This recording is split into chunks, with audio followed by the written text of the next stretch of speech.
What it do? What it do?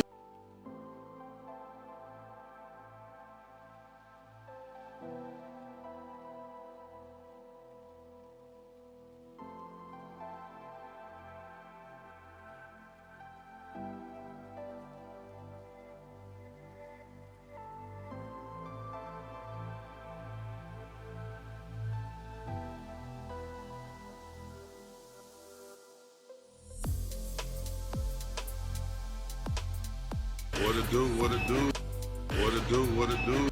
What it do? What it do? What it do? What it do? What it do? What it do? What it do?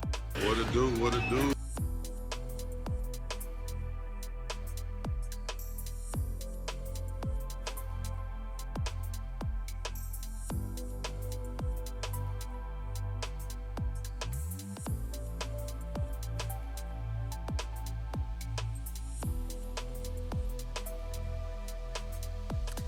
Hello.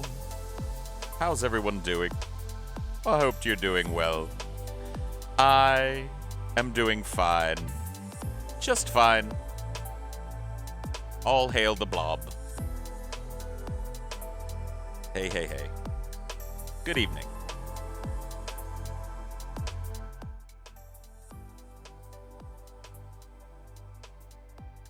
You figured I'd be asleep? What about my schedule made you figure that? Yeah, I really don't know how one would figure that. But you'd be wrong. I'm not asleep. I am awake. I'm alive. I'm here. Said you're doing a hard reset today. Oh, yeah, that's right. Well, I did. It worked.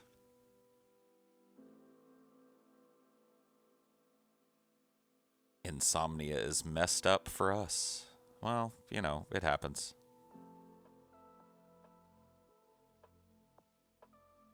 Appreciated your effort in the Elder Scrolls DFF since you were the only one that knew anything. Yeah, and you know what? I'm not like a... Here's the problem with it, too. Like, I love the series, but I don't know every little fucking detail about them, you know? I did the research, but you can't cover every nuance of every little thing. It's got to be a broad overview. It was actually a mistake that show even got made tonight, which is pretty hilarious. Yesterday, after my breakfast stream, those of you that might remember it, I spent about 4 hours pulling research for the Elder Scrolls episode that we did. Because in our little... project management tool that we use. That's what it said, or what it looked like it said, was due. But it turns out I was looking in the wrong place, and we had actually decided not to do the Elder Scrolls because I was the only one that knew anything about it. But I'd already spent 4 hours pulling shit for it, and I didn't even know that I'd pulled for the wrong shit until today. When I went downstairs and I was like, hey, did you get that shit I sent you for Elder Scrolls? And TJ's like, Elder Scrolls? What are you talking about, Elder Scrolls? We're not doing the Elder Scrolls. And I was like, oh, shit. Well, we are now. Because that's what I pulled for.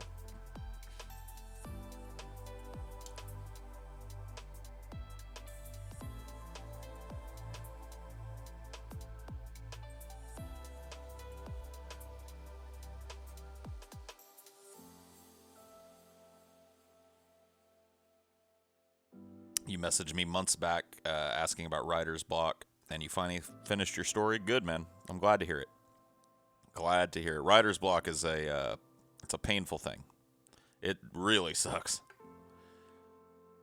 A few months ago when DFF started, I flamed it and hated it, but these past few weeks of episodes are really good. We'll never replace DP, but still really good. Keep it up. Well, I appreciate that, man.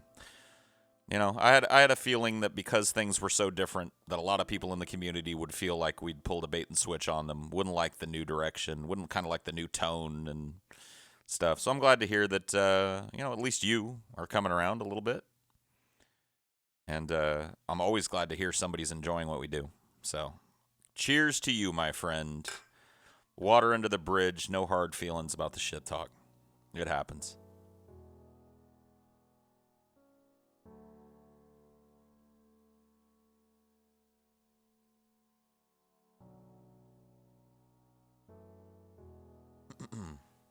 Cool. Thanks for picking a fun topic for DFF. Yeah. Well, shit happens. But you know what? It ended up working out fine. We were planning on announcing and doing the 24-hour show this upcoming Friday. And our soundboard that we ordered is almost here. It should be here tomorrow. And hopefully we can get our sound guy back out here to help us hook everything up. So sound quality should take a jump here pretty soon.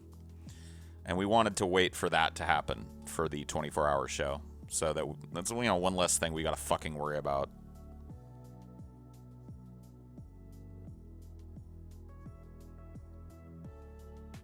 We've got a really nice digital analog combo fucking board with onboard compression and noise gating so that we don't have to use this third-party program that we're constantly using. Voice meter, which whatever, it's nice, but to have analog control directly at the board is going to be way more useful for TJ. We're going to have way better monitoring, so he'll be able to hear what's going out as it's going out, which isn't the case now. He'll stay up all 24 hours with us. I'll hold you to that, Clout. I'm going to do check-ins. I'm going to say, hey, is Clout in the fucking chat? And if I don't see you, I'm going to call you a bitch. A sleepy bitch. Clout the sleepy bitch.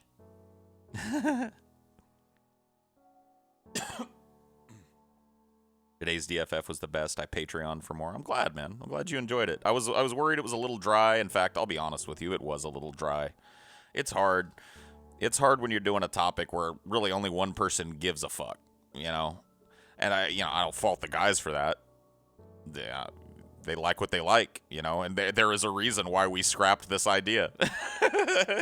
But I found it again. So, whatever. I'm glad people seem to be, at least you guys seem to be enjoying it. Not the episode of DFF that I'm proudest of, but still a decent episode in my estimation.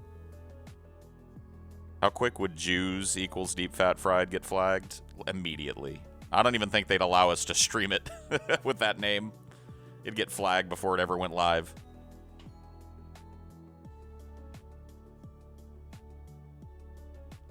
I didn't like TJ's attitude. He just made sarcastic jokes the whole episode like he wasn't interested at all. Well, he wasn't. That's kind of the point. I think TJ was trying to add something. And I think both the guys did an admirable job, showing up and coming into a topic that they knew nothing about. So, once again, mea culpa on that shit.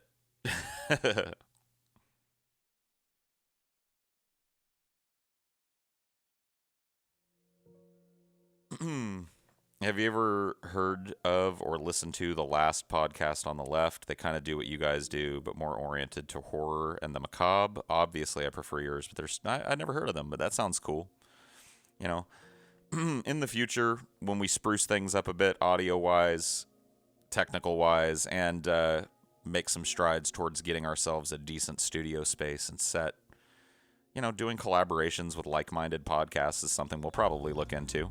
Have them appear with us or go appear with them. Maybe a little of both. Trade an episode if they're interested. I don't know. I don't know what our, our clout level is in the community anymore. I don't know what former drunken peasant earns me. TJ's got the clout. TJ's got the 1 million subscriber channel. So, I think we'll probably be able to get some takers. Oh, I'll be going on J Dark's podcast, too. I think this upcoming Saturday.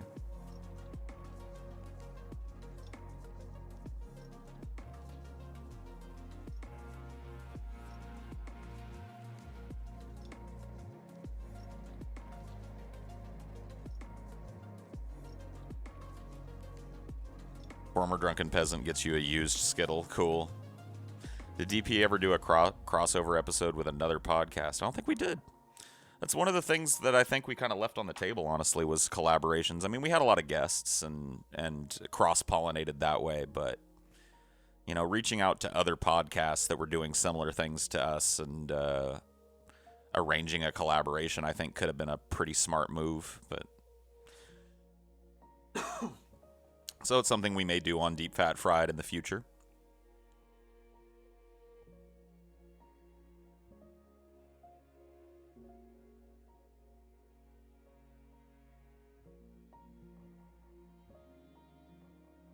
How many organisms do you think are living in my beard? Probably millions of like little bacterial bitches living in there, probably. I got bacterial bitches in my beard. Show my face? Fuck you. I don't have to show my fucking face. You don't like the blobfish? Leave. Leave. For all I care.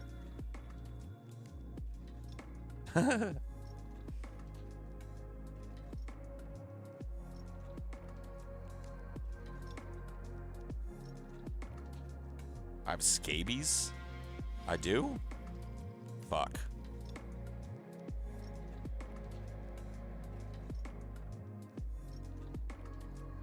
Oh, just a DFF on dirty American politicians. Dirty American politicians. You guys will be pleasantly surprised. Wait till the 24-hour show, man.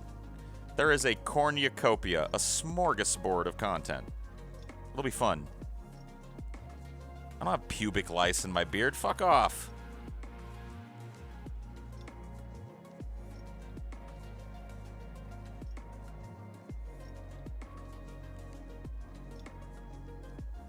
Yeah, this is a live face cam. What's wrong with it, Charlie? You got something to say about it? You got something to say about my face? Come on, Charlie. Cheer up, Charlie. Show me a smile. How tall am I? I'm 6'1" and change.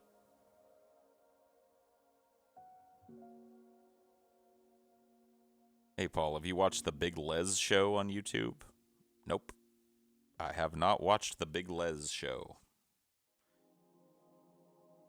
Not saying to straight up plagiarize them, but check last podcast SoundCloud if you're ever low on ideas. They have some interesting topics on there. Love to hear your spin on them. Cool. Yeah, I'll definitely check them out. I'm interested to, take a look at people who are doing what we're doing.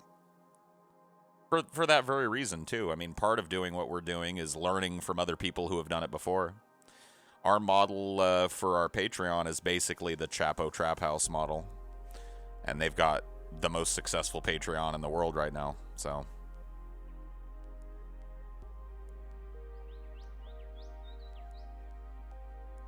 Your poontang conversation on the last Patreon stream was one of the funniest things. You like that poontang, huh? I like that word, man. Something about that word. Poontang. Yeah. Poontang.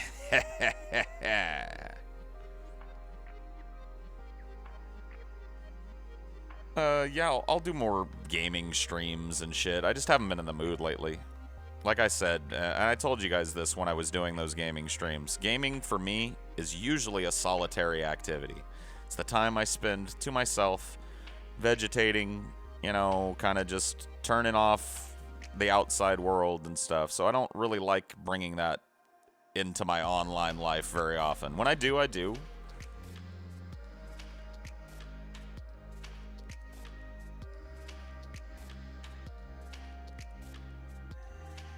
Be interesting to have a stand-up comedian versus episode. Yeah, well, I mean, we kind of did the last episode, right? Not the last episode, but the episode before last, the patrons-only episode. Kathy Griffin versus Carrot Top, the Ginge-Off Cringe-Off.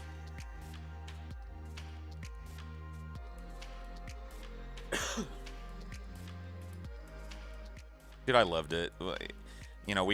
We got this new intro and shit done, right? We're all jazzed for it because it's cool as fuck. We put it out there, and there's just like a handful of salty fucks that just poison the well. They're just like, ugh, this is boring. This song sucks. Yeah. Too long. Too repetitive. And it's just like, oh my fucking God, man. Can't you guys just like appreciate something cool for once? This is coming from my cynical ass. I mean, fuck.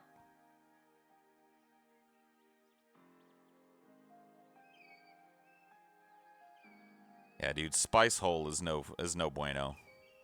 I haven't had the Spice Hole in a while, though, and I've been eating a lot of jalapenos, so I figure I'm probably due for some Spice Hole at some point.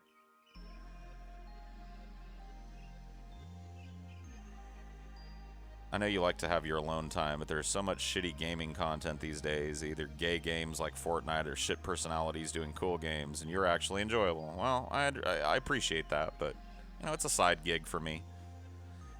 You guys might see some more gaming stuff from me in the future. Maybe not here, but I'll button my lip. I'll say no more. Just stay tuned.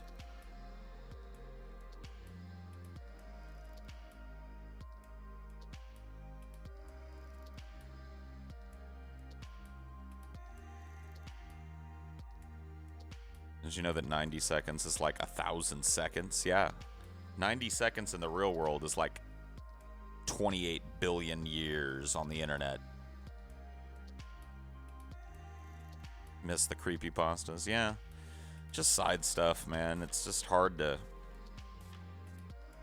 find time. I get so much from these just like informal conversational streams that, you know.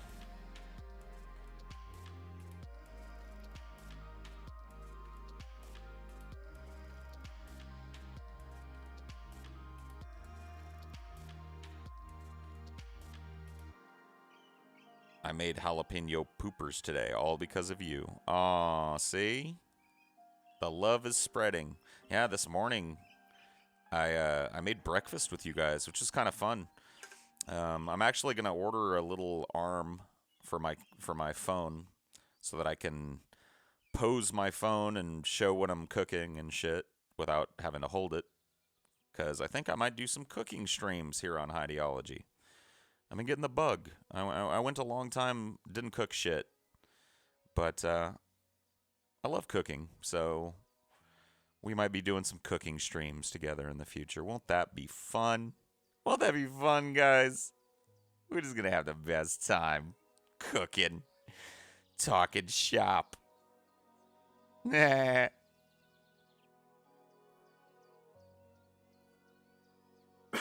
Have you ever heard Chapo Trap House reviewing Jordan Peterson? Check it out because they're hilarious. Yeah, I haven't heard them any of their Jordan Peterson teardown, but I'm sure it's good. I'm gonna go grab some legal tobacco, and I'll be right back. It won't be like half a minute. Come on.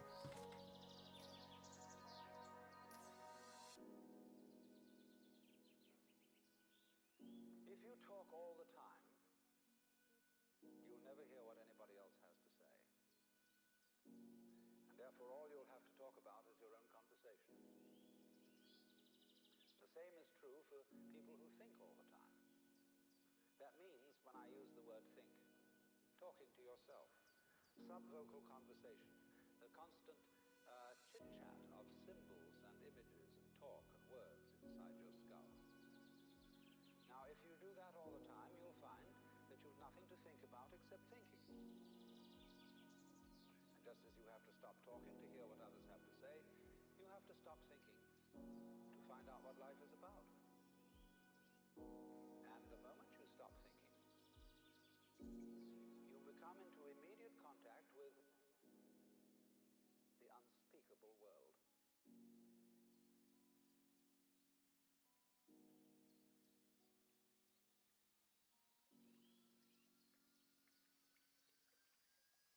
The force of liberation will blow the world to pieces.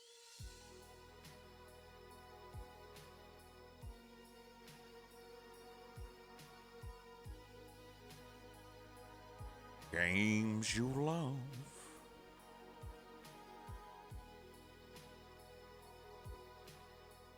Legal tobacco time. Legal tobacco time. Alright. This music is throwing off my mood, man. So we're just gonna have to go musicless for a little while, I guess. I don't know. Sounds like either like a 90s softcore porn or I don't know. Like a shitty nature documentary maybe? Boo. Get out of here, you. Get out of here, you.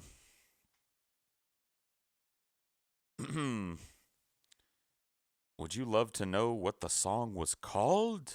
No. No. Pot is nature. Of course it is, dude. Everything is nature.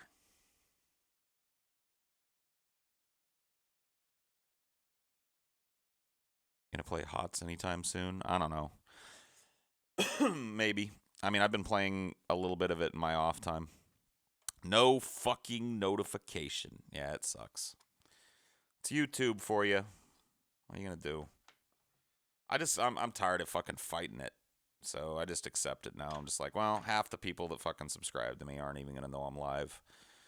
So let's just do, whatever. We'll do this for the other half then. Have some money, Paul, you glorious bastard. Thank you. I appreciate it. I do.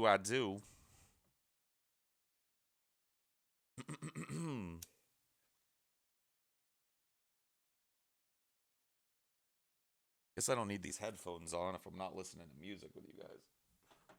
So I've got an idea for a Paulosophy. I've just got to pull the material for it. Me and TJ tripped on acid last weekend before last. Can't remember. We spent a significant chunk of it watching old 30s and 40s cartoons. And I wanted to pull some of those and talk about the philosophy of cartoons in the 30s and 40s. Optimism and pessimism / nihilism feature heavily in these cartoons, which I thought was really, really awesome. So definitely going to pull some of these old, like, really, really old Merry Melodies cartoons and take a look at them. Examine the philosophical implications of them. See if we can get into the mindset of the people that were living at that time and why they seemed to need these types of cartoons. I think it's going to be pretty fun. I just have to collect the ones that I want. I can give you guys a little preview of one, maybe. I don't know how easy it'll be. Let's see.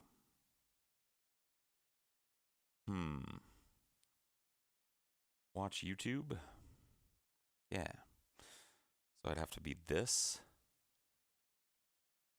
Yeah, it'd have to be this. So I'd have to put this over here. And then we can go, let's see, Sunmakers cartoon.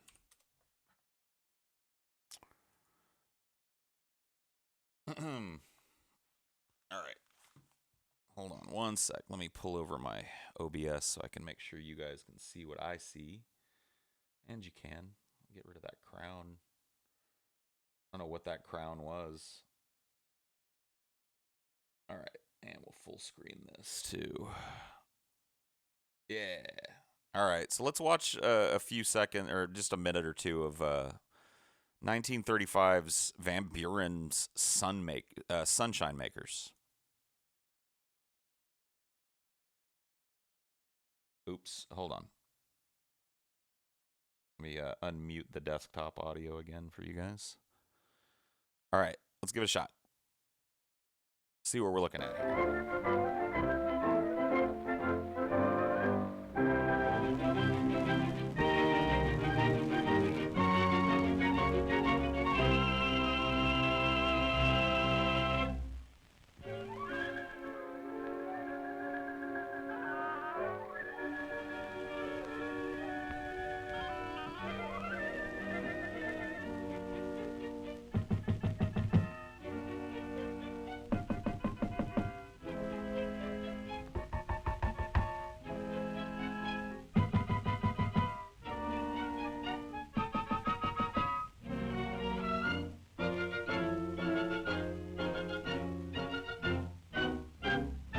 The day is dawning and here is the sun. Hail His Majesty the Sun.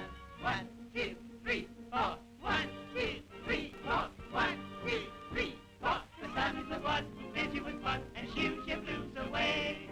And we are the ones who bring in the sun and do it every day.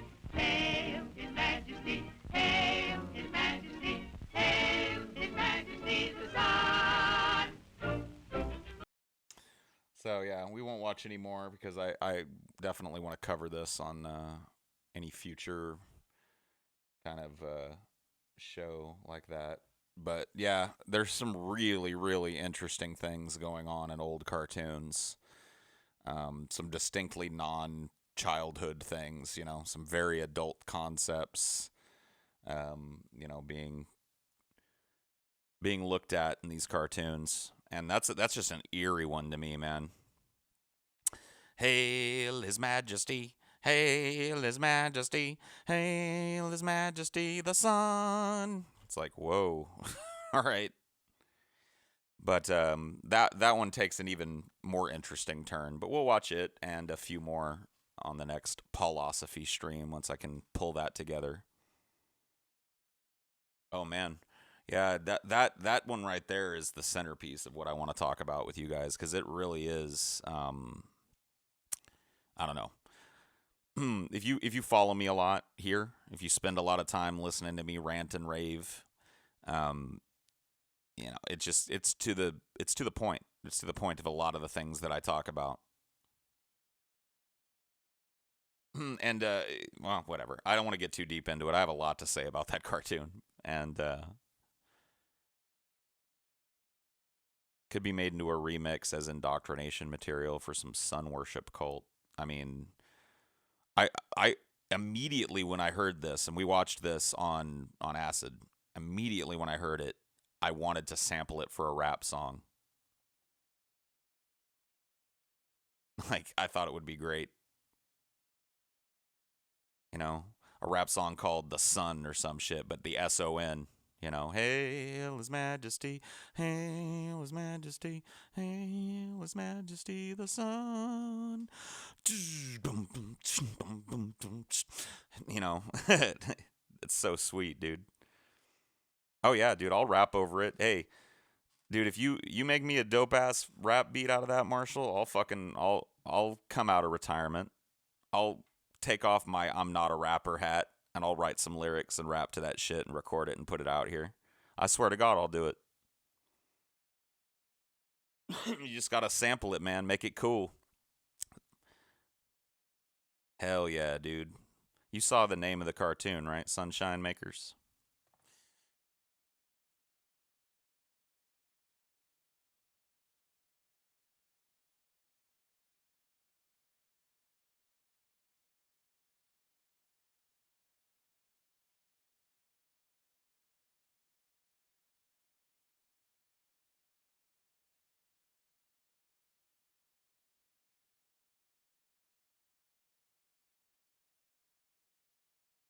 The shit is real now. Oh yeah, it's real now.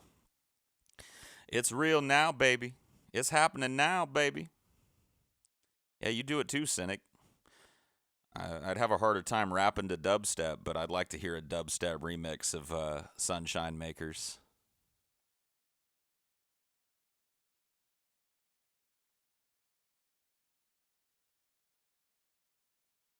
If I go watch that cartoon right now, will I be able to sleep, Paul? You'll probably be able to sleep, but I think you know, whatever. I'm kind of thinking like maybe I should just do this fucking cartoon thing now. It'd take me like a minute, but I can keep you guys entertained. I think for a minute while I find the other cartoons I want to watch. Maybe we won't do a whole slate of it. We'll just do the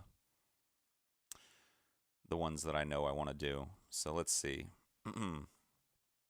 Let's see. Let's see.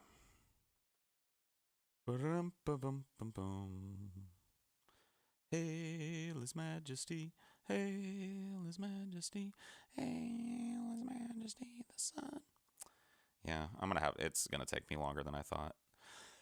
I don't know. Let's see. I can't remember the name of that one that I watched, so I'll have to find it again. Dreamland. Yeah. Old cartoons. Let's see. Dreamland. Yep, somewhere in Dreamland. It's a Max Fleischer cartoon. I don't know. I don't know how fucking. It looks like this guy got away with it, so We'll watch that one, and then we'll pick one more. So we'll watch 3 of these and talk about them. Let's see. One more I want to do is, I don't know, there's a couple actually that I'd like to do. Yeah, let's do that one.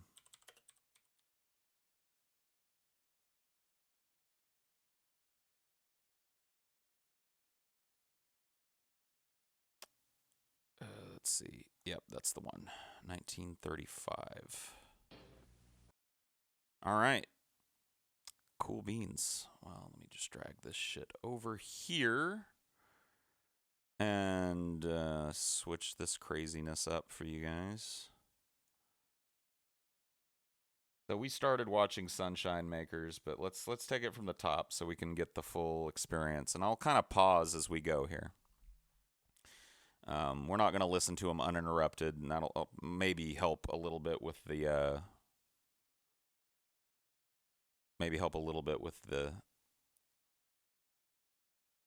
the sound or the copyright problems and whatnot. Let me just pull over you guys' chat too, so I can see that over here. Yes, that's the best. Thank you, Michael Kula. Okay, let's full screen it, and let's start watching 1935's Sunshine Makers.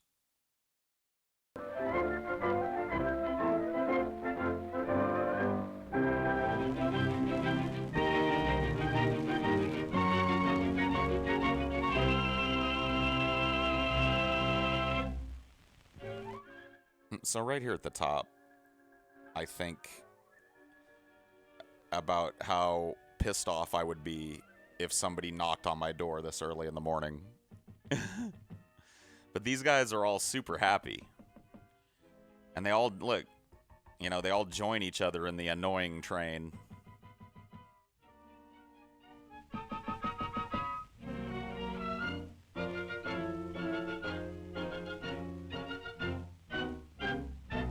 Day is dawning and here is the sun. Hail His Majesty the Sun. Whoa. 1, 2, 3, 4. 1, 2, 3, 4. 1, 2, 3, 4.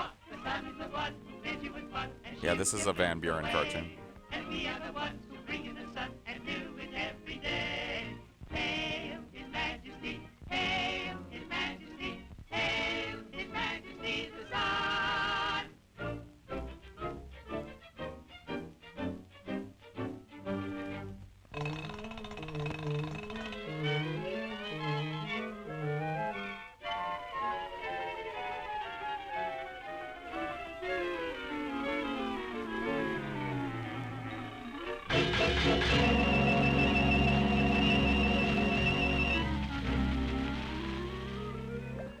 So there's this long manufacturing process. I guess these little gnomes are responsible for making sunlight. And you can tell that they are just eternally happy, too. You never see one of these gnomes in distress. They're always smiling. So the sun here is obviously representative of a mindset. And the mindset is optimism. So this is, at least up until this point, a cartoon extolling the virtues of optimism, in my opinion. Let's see if it holds true to that.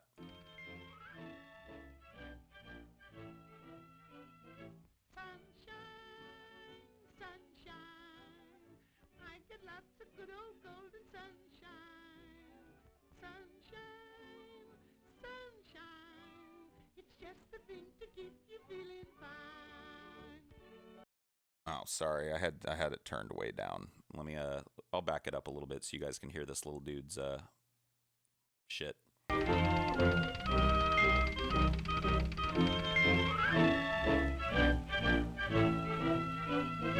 Sunshine, sunshine.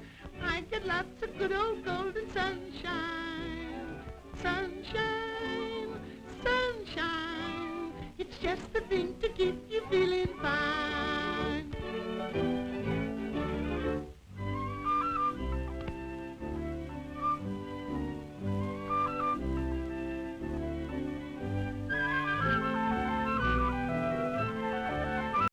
So he goes about his day, you know, little sunshine delivery service. He's bringing everybody, and if I'm right, and I think I am, in fact, I know I am, and sunshine in this instance is a placeholder for an optimistic worldview, a happy-go-lucky, whistle-while-you-work type of worldview. Then these guys are responsible for delivering that to you. So isn't that funny? You've got a delivery agency bringing you your happiness. Interesting.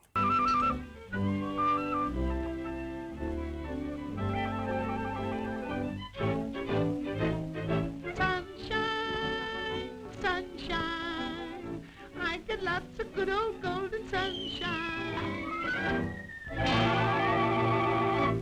Sunshine, bah. Joy, bah.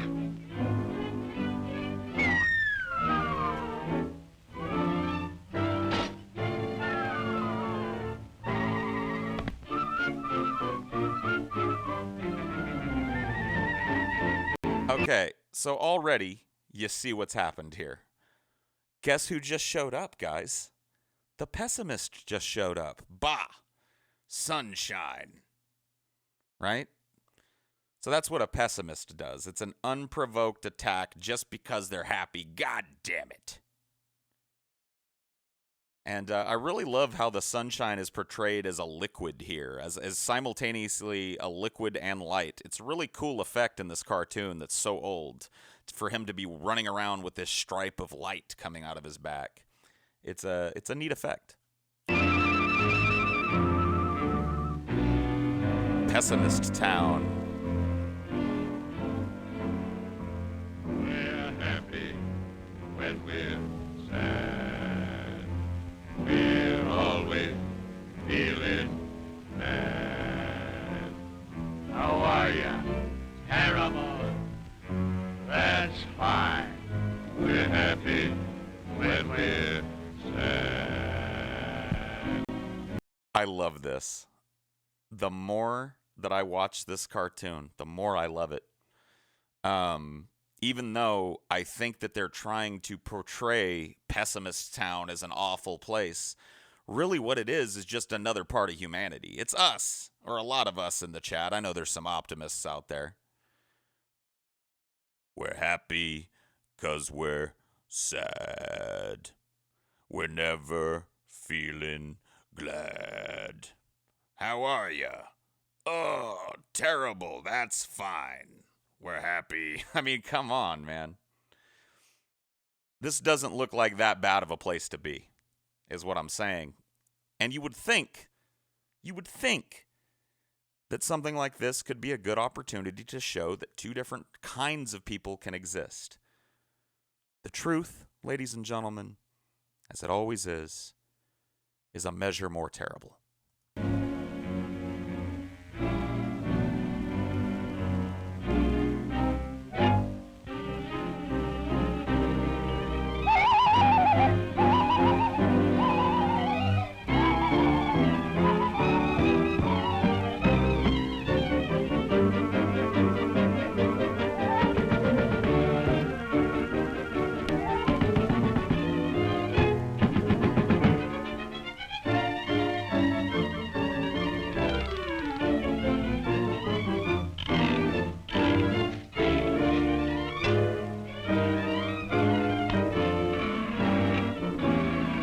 Bury that optimism in a hole. That's right.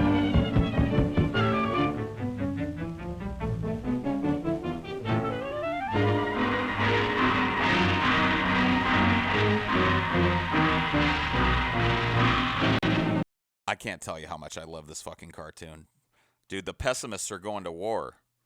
It's war, man. Dude, they tried to sunlight bomb this fucking guy. It's wartime. I fucking love this shit.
So, the pessimists marched forth. They didn't do a goddamn thing to these people. They're in full retreat, and yet look at them. Look how gleefully they're still bombing their homes. Look at this shit. Like, now, I'm not saying it was right for Pessimist Town to grab its stink shooter things and march towards, Optimist Zone or whatever the fuck. But at some point, you've won, right? I mean, they're in retreat. They went back to shitty old Pessimistville. But they're not done. No, the optimists are never done.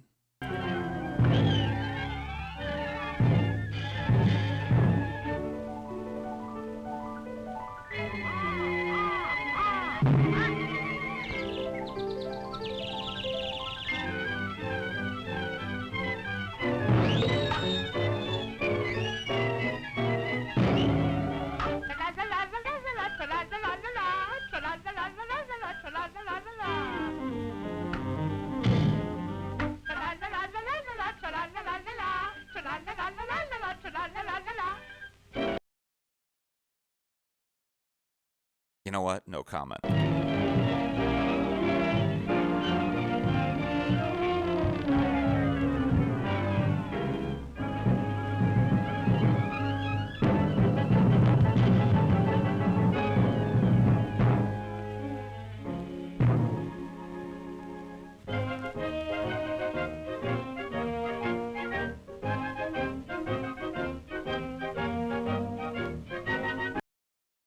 Tackling them and pinning them down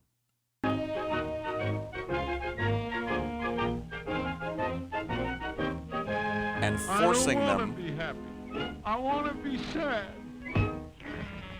Shut up, asshole, and be happy like the rest of us, you dumb fuck. You believe this shit? Can you believe this shit? I don't want to be happy. Well, you don't get a choice. Here, eat this happiness, bitch. Grinning the whole time, like he's doing a favor. I want to be happy. I want to be glad. I want to be happy and glad and never again be sad. I never will cry, I never will sigh, 'cause I want to be glad. He never will cry, he never will sigh, 'cause he wants to be glad. And now the world looks bright and fair, because the sunshine everywhere. That is a terrifying, terrifying cartoon. So, and see, this is presented as the optimists are the heroes of this, right? And you hear the guy begging, I don't want to be you, I want to be me. I don't want to be happy and oblivious and gleeful every goddamn day. I want to be sad. I want to know what's going on in the world. I want to let it affect me. I want to be me. With a smile on their face. Nope, you don't get to do that. We pinch your nose and pour this happiness down your fucking throat until you're like me.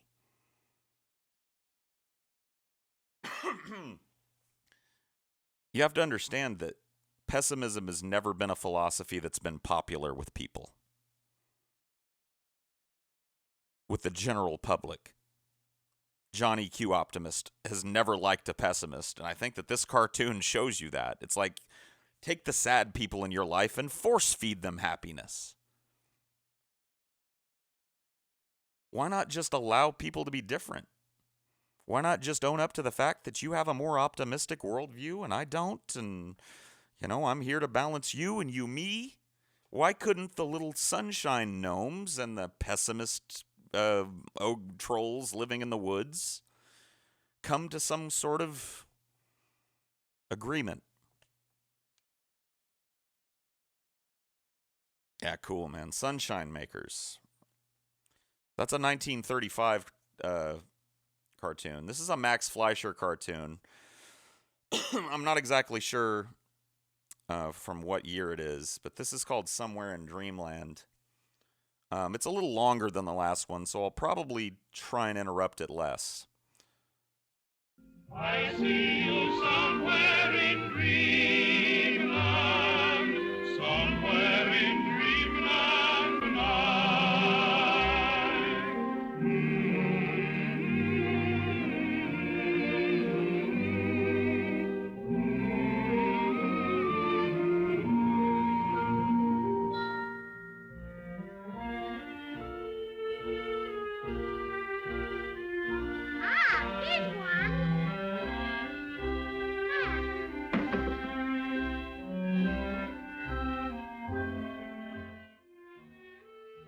So you got a couple of kids here that are obviously not well off, I guess, trash pickers?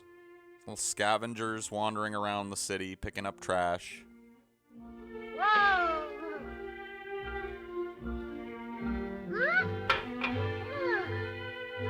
Come here, sis. Yum, yum, yum, yum, yum, yum, yum,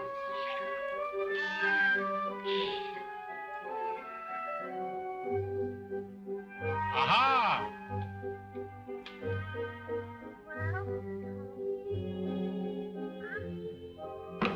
You gotta pull hard now.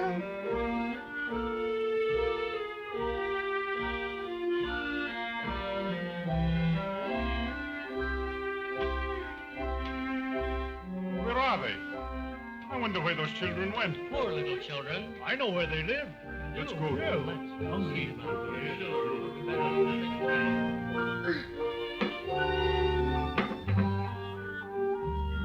Hello, children.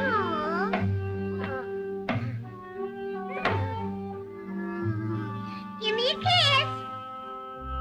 Me too. Supper's ready. Daisy.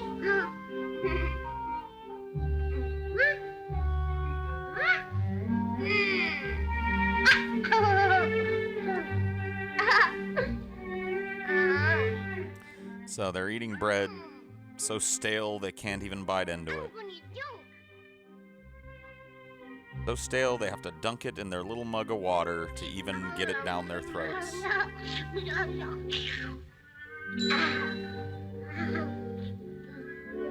I'm still hungry, Ma.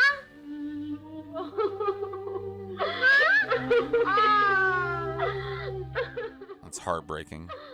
Oh, that's all right. I was only fooling. Good night.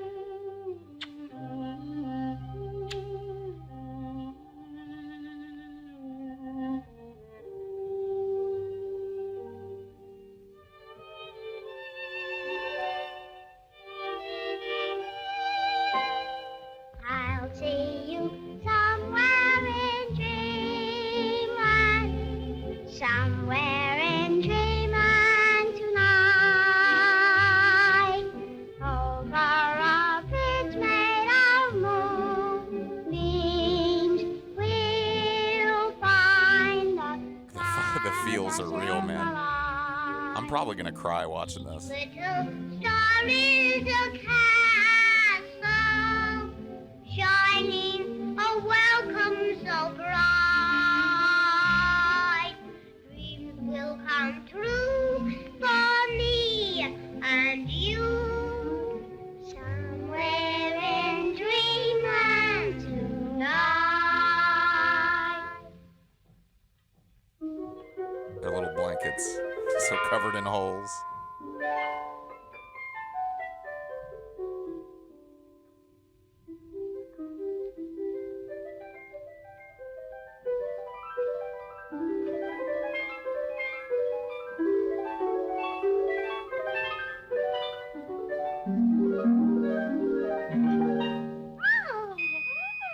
I'll see you somewhere in dreamland, somewhere in dreamland tonight. Over a bridge made of moonbeams, the clouds will find our silver line. Each little star is a castle, shining a welcome so bright. Dreams will come true for me and you, somewhere in dreamland tonight. I'll see you somewhere in dream. They don't dream about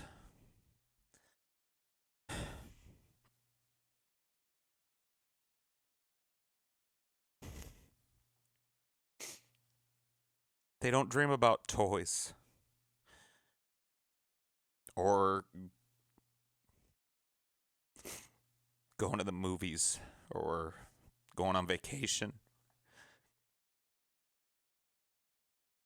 They dream about having clothes that don't have holes in them. Dreamland, somewhere in dreamland.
So I'm a little calmer now. So you can see Maslow's hierarchy of needs here. Shelter, food, entertainment. There's a lot of psychology in this. Outside of its horribly, horribly sad message, which honestly just gets sadder as it goes. Well, the music is creepy because it's a little, I don't know, anachronistic, I guess.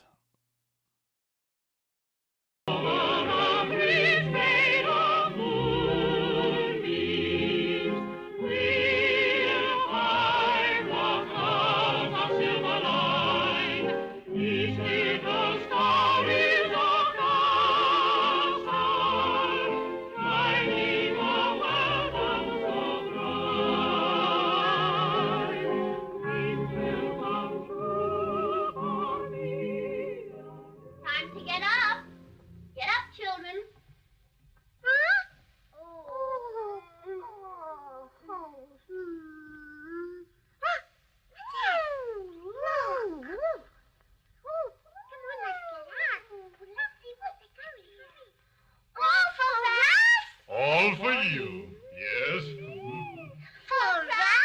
For you, yes.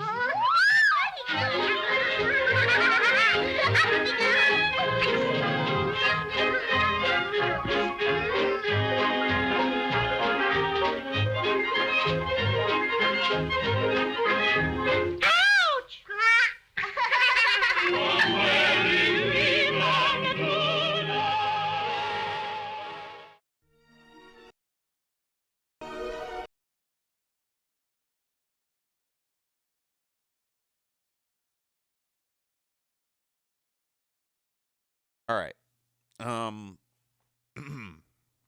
So the ending of that cartoon is the saddest part to me.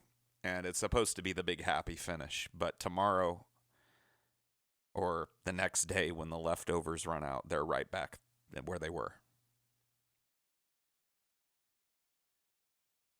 I mean...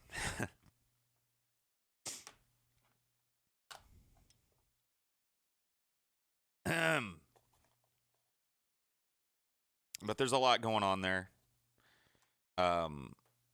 A lot of stuff going on there that's more real than a lot of these movies that try desperately to get you to weep. Why'd he stab his ass? Yeah, to make sure he wasn't still dreaming.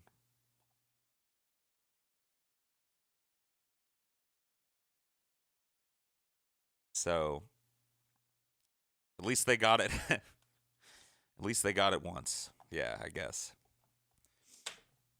That's your Hail His Majesty the Sun view of it. Well, we got one more to watch. Not as sad as the last one was. This one's a little more in the vein of the first one. This is called Old Mother Hubbard. It's also a 1935 cartoon, so made in the same year as Sunshine Makers. So let's take a look. Hubbard to get her poor dog a bone. But when she got there, the property wouldn't give up. She had to feed the pup. So here is the story, but gosh and but glory, of how the old girl cleaned up.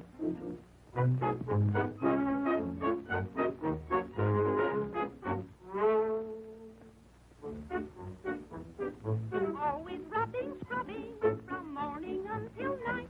But just a song when things go wrong makes everything all right. In a wash tub there's no romance, but still I like to sing. And it's all because I washed up of His Majesty the King. From royal socks and undies, I must squeeze the stud. I'm the ringer outer off the royal dud.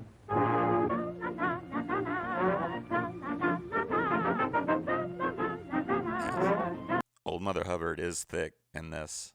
The way she bending down to pick up that laundry. She's lucky I don't pull up to the bumper. She's making me want to pull up to that bumper. You know what? Why don't you stay down there with the laundry for a second, girl? Let me pull up to that bumper.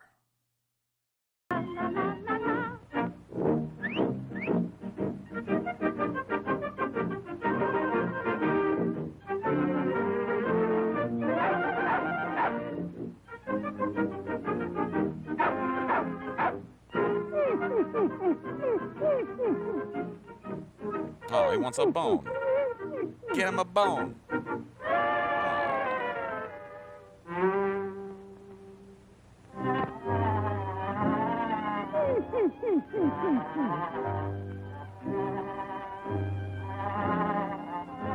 Poor doggy.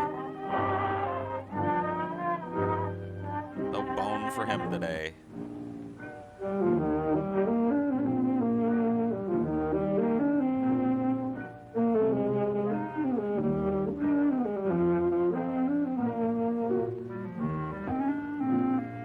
Man, he's got pretty good hitchhiking technique, though. Doesn't he? Look at this. Watch this one. Boom. Oh, yeah, he's all low with the shake. That's how you get a ride, but not this time.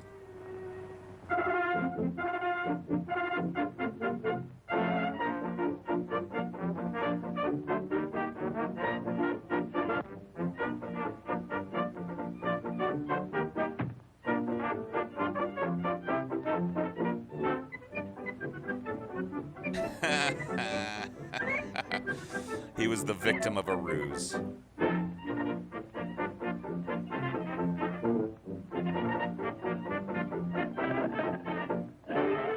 Whoa. It's got a tail that can saw through wood?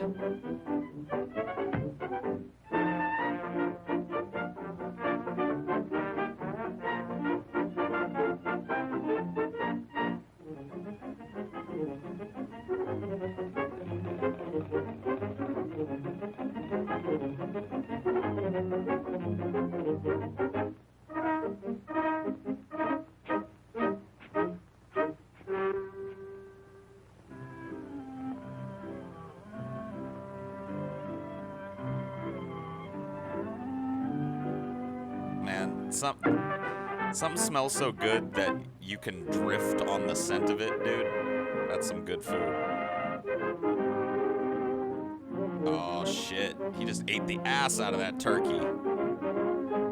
Damn. He wants a little private time with it. All right. So I'm going to admit to you guys one thing. The only reason I chose this one is because of this character that is about to start singing here. I fucking love the king. Though I'm a king, it don't mean a thing. My eyes are dim, my ears they buzz. I'm on the spot, my liver is shot. No, I ain't the man I used to was. All the ladies of the court looked upon me as a royal sport. I no longer can cavort. Guess I'm through. My breath is short. He's getting thin, he can't drink a gin. Teeth are falling out, his hair's all fuzz. He's slipping fast, he just can't last.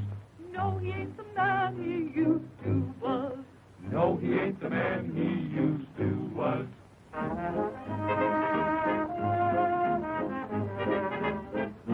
So, aging, death, and the fear thereof. Entropy.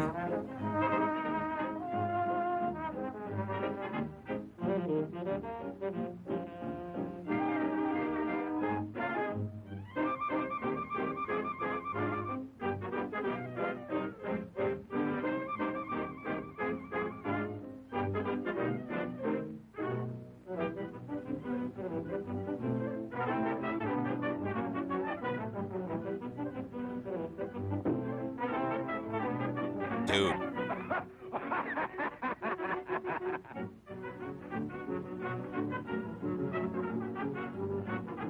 Dude, the king's loving that shit.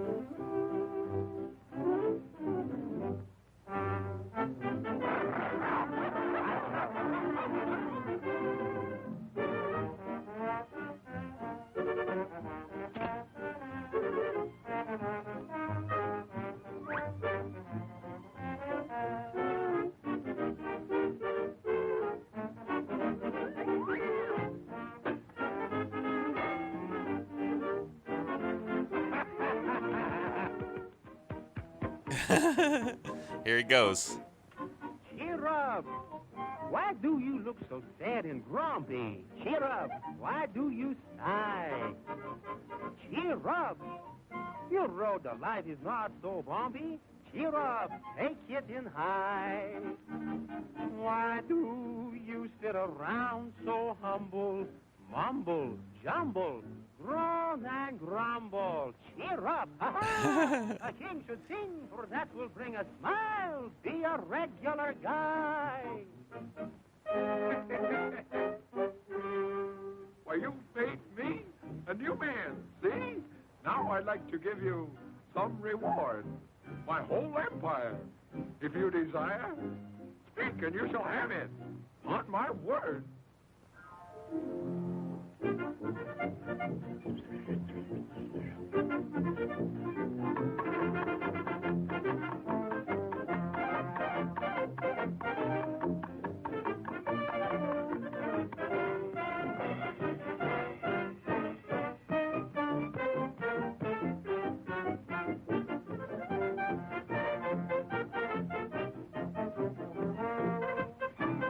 Cheer up. Why do you look so sad at me? Cheer up. Why do you sigh? Cheer up. Your road of life is not so bumpy. Cheer up. Take it high. Why do you sit around so humble? Mumble, jumble, rum and grumble. Cheer up. We all should think for that to bring a smile. Be a regular. Okay. So, across all of these, there's one central theme. I've already touched on it a little bit. One central theme across all of these, and that is, in my opinion, optimism and the power of it. In the first one that we watched, Sunshine Makers, we saw a literal war between optimists and pessimists, a war of philosophies. The pessimists, pissed off that the optimists had landed a blow on one of theirs, marched to war, and then the optimists mercilessly assimilated their culture and wiped them off of the planet. And the moral of the story was, be fucking happy. Put a smile on your face. In the second one that we watched, Somewhere in Dreamland, we saw the optimism of childhood and how that optimism was reflected in a payoff for those children. They went to bed despite being hungry, despite their little bellies grumbling, and they dreamed optimistically about better times and woke up to better times. So once again, their optimism was almost immediately rewarded and supported. Then we had old Mother Hubbard, who went to her cupboard to get her poor dog a bone, but when she got there, the cupboard was bare and the poor little dog got none. But it wasn't the dog that was the pessimist in this instance, was it? In fact, we're shown just how low the dog gets. Now, he gets a little bit sad when he can't have a bone, but he's right back at it. He gets caught by the dog catcher, finds his way out of that using optimism. All those other dogs sitting around just whimpering. He sees a hole in the floor and he thinks, I'll make a bigger hole with my fucking tail. He gets out. It's the king who's the pessimist, right? The one that has the most. So that's the message in this one. Take stock of your life. You know, if you're a pessimist, you might want to look at how good you've got it. And that's what the dog does. He shows the king how good he has it. He reminds the king the joie de vivre of life.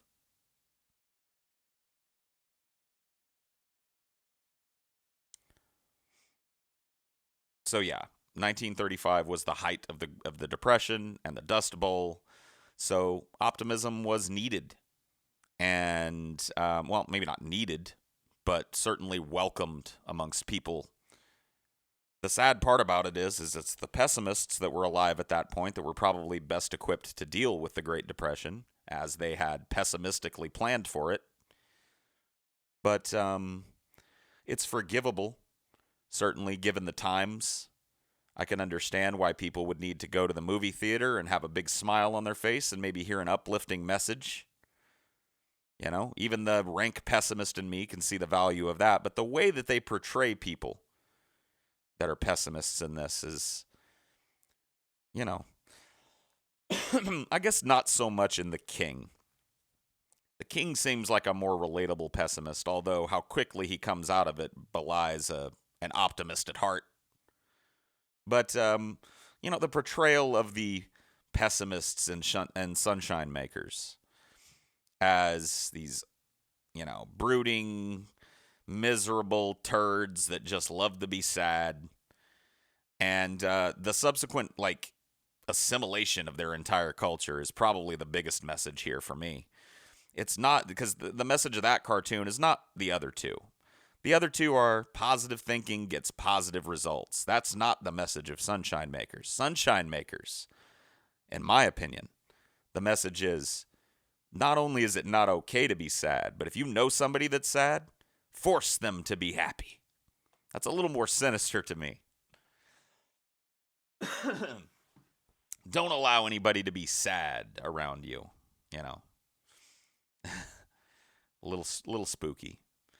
But interesting cartoons to look at, little slice of life. Somewhere in Dreamland is just so sad.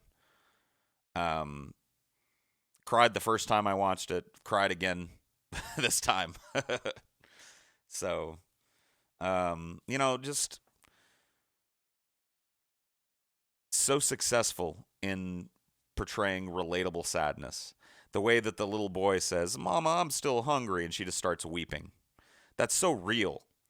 In other cartoons that she might have, tried to cover. I'm like, oh, well, we're going to get some eggs tomorrow or something. But she just loses it because she knows. It's awful. But, they get cupcakes at the end for a couple of days. So, play Song of the South? No, we're not going to do that.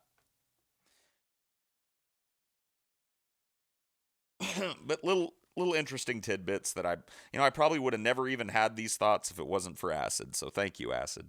If I had not watched these cartoons, well, I probably wouldn't have watched these cartoons if I hadn't been on acid. So there you go. There's also a theme that you should be happy not to have a lot, to work hard and to be oppressed. Well, certainly. You should be happy in spite of those things. And sitting around and mumbling and grumbling about, how things could be better. What use is that, huh? Cheer up. Yeah. That, the kind of thought that's displayed in that first one, the Sunshine Makers cartoon. It's really prevalent today. It still exists. People whose disposition tends towards the less sunny are looked at as not dangerous, but just undesirable. People don't like you. They don't like a negative Nancy. There's all these advice columns about how negative people drain you, and hey, maybe it's true. I don't know. I'm a negative person, so I can't really tell. But maybe that's what people need. Maybe the draining is what they need. Maybe they need to feel that drain a little bit so that they prepare for things like the Great Depression. I don't know. I just see a balance in optimism and pessimism, and pessimists don't see that balance. They would point the finger at the pessimist and say that, we're the ones lacking in balance, but they're the ones that can't see our side of it. I can see the side of an optimist. I can see how it would be, I don't know, attractive to walk around with a smile on my face all the time and kind of an oblivious denial of reality. I don't begrudge them that. It's their fucking lives. I just am not wired that way. And I assume that they're not wired the same way that I am. But, as is seen in the Sunshine Makers, an optimist cannot tolerate a pessimist. A pessimist just assumes that they'll have to tolerate an optimist. And an optimist, well, they're too optimistic to assume that they have to tolerate a pessimist. So they don't. They they'll shut down conversations with you if you're too negative. Well, I think that what we have to say matters.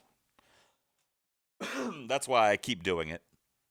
We, the few, the proud, well, the few, the indifferent, the negative, the pessimists, the nihilists, those of us who see the glass as being what it is, half empty.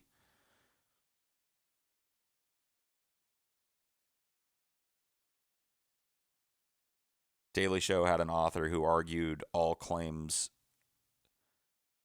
pessimism is unhealthy is untrue. Well, I mean, there's been studies on this. I touched on it earlier, but pessimists have actually shown to be more adaptable than optimists are, because we worry about the worst and prepare for it to the best of our abilities. While optimists just go, everything will work out. It'll come out in the wash. And it doesn't. They're left holding their dicks. I mean, it's not uniformly that way. It's not like a pessimist has ever been caught with his pants down, but at least he probably suspected it was coming. That softens the blow a little bit. Like, as a pessimist, I know that a great skull fucking is coming. My life hasn't been stable since I was a fucking kid. Every year it's something new. Some new craziness. And I know it's coming.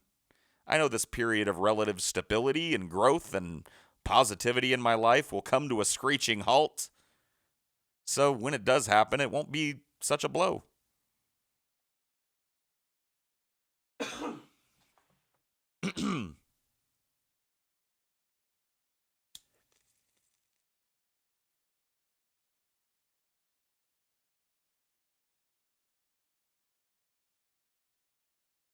I mean, there's a theme that serving your master and not having anything is something that should be overcome by accepting it rather than challenging it.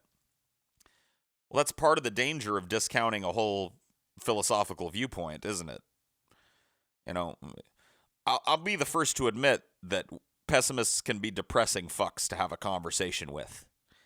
And constant negativity, while it isn't really to me, I can understand to other people, might not be something you want to surround yourself with all the time. I get it. But discounting an entire philosophical viewpoint and not listening to anything they have to say because you don't like the tone of what they're saying seems a little bit silly.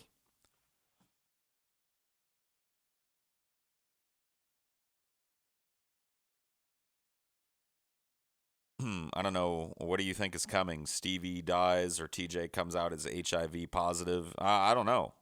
Like, I don't have a crystal ball. All I do know is that all good things come to an end. That is a lesson that I only had to learn once or twice in my life, and the blow has been lessened because of, my ability to separate myself from the idea that everything's going to be great forever. This idea that life is a rose garden, I don't know, man. I bought that shit when I was a kid. Back, when I was going to Dreamland. I was never that poor. Fuck me.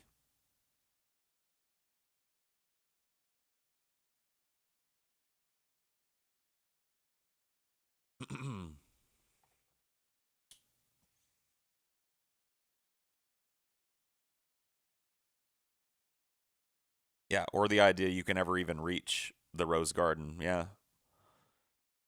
I mean, one of the lessons of that last one we watched, the old Mother Hubbard cartoon, is that even when you think you got a rose garden, you don't really have a rose garden unless you stop to sniff them, right?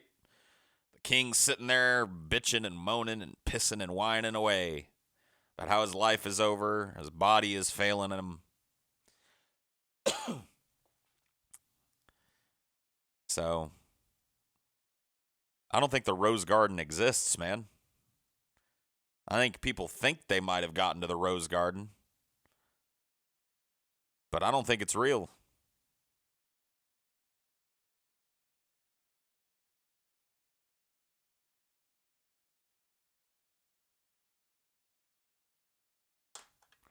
You reach for the rose and you're going to get the thorns. Exactly.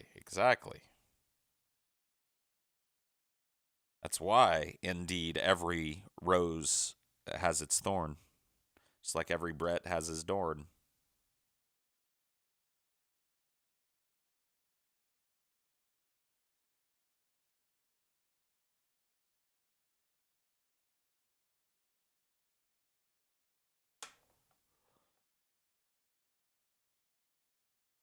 Everything comes crashing down in the end. Dude, Lord J. Edge.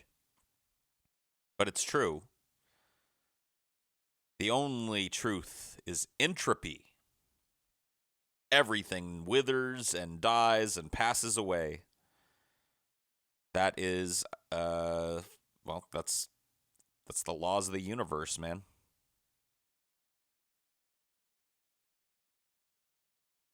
Paul, I don't think a lot of us will let you leave us as an entertainer. Your rose may always be in bloom. I don't know about that, man. You never do know. That was fun. There's a few more cartoons that I wanted to watch. I didn't want to spend too much time doing it. I mean, we've already done 90 minutes on this stream. Howard Bloom says entropy isn't real. Well, he could probably talk circles around me on that topic. What's up with the blobfish? I don't know. Just being a blobfish, I guess. Bacon is the only meat I'll eat with chocolate. Well, I mean, yeah, it does taste pretty good with chocolate. The nihilist spirit animal. Well, it's certainly mine. I don't know if all nihilists share the same spirit animal, but the blobfish has always been mine. As soon as I learned about the blobfish, I knew that I was kin with it.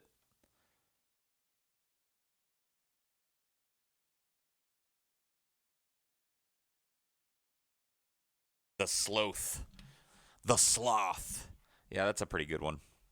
I can dig them too, except for the fact that they poop all over themselves and rub poop all over themselves. That's not cool. I could get by without that. Like, sloths are just covered in their own feces, man. They just shit all over themselves, rub it all through their fur. Man, fuck that. I'm a blobfish. I'm clean all the time. I live in the goddamn... See, that's one thing I hate, man. There's a misconception about fat people. That all fat people stink. Well, I'm not saying that I smell like a fucking bed of roses all the time. But I don't stink. My motherfucking ass smells good. I shower once or twice every goddamn day. I wear deodorant. I sprinkle a little cologne on. My beard smells all nice because I clean it and I put beard oil in it. I'm a good smelling fatty. Another reason why the blobkin, why I'm a blobfishkin. The blobfish is underwater all the motherfucking time. You can't get dirty underwater. You're being washed 24 hours a day. That's my dream. Shower twice a week? Fuck that. Can't do it. Dude, I showered this morning. Like around, I don't know, 6 a.m., something like that. And right now, I want to go take a shower. Like I want to. Because I know that my balls are probably a little vinegary. I know my taint probably smells right now. I've been sitting around all day. Swamp taint. I just want to go shower.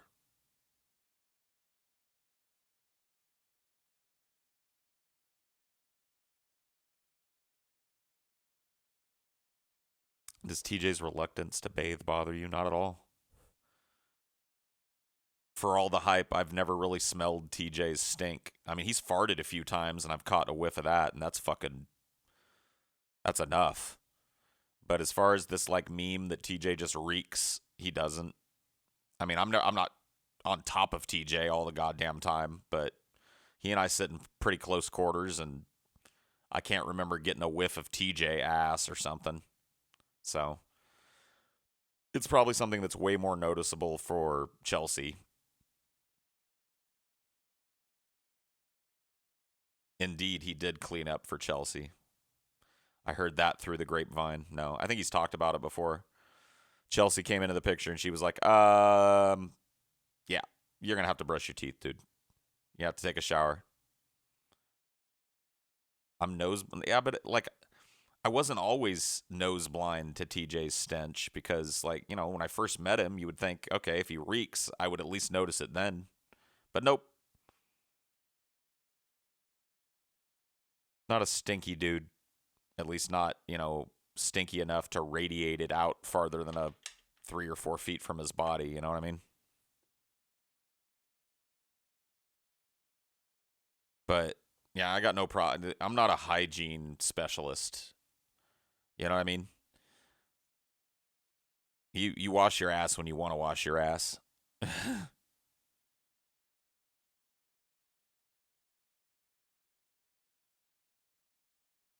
Man, I could set up some pretty cool shit.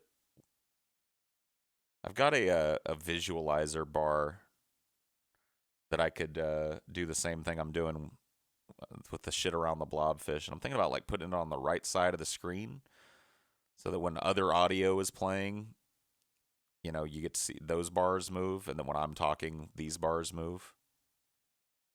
I think I'll set that up tonight and see how it looks. I'm going a little crazy with OBS. I'm learning how to do different things and stuff. Stuff and things and stuff. To a certain extent, yeah, girls like your stank. So there's that.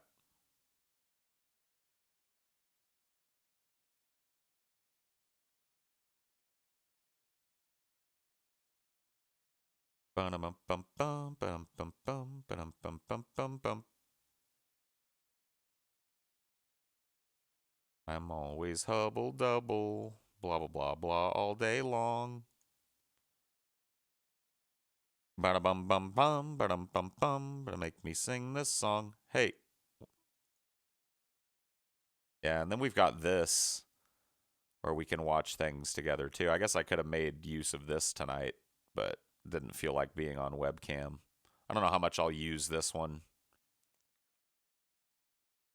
What else do we have? Oh yeah, this is just a different. Like I thought about putting you. Yeah, so for this one, I put you guys like over here. Or I thought, you know what I thought about this one for? I thought about making this one into a video one that I could, because then I could like, I could move myself around and shit. I don't know. Whatever.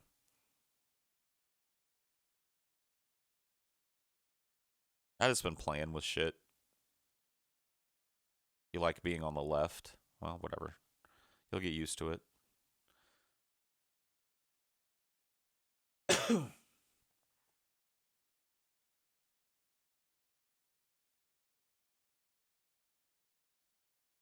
Yeah, I'm learning some of the OBS tricks.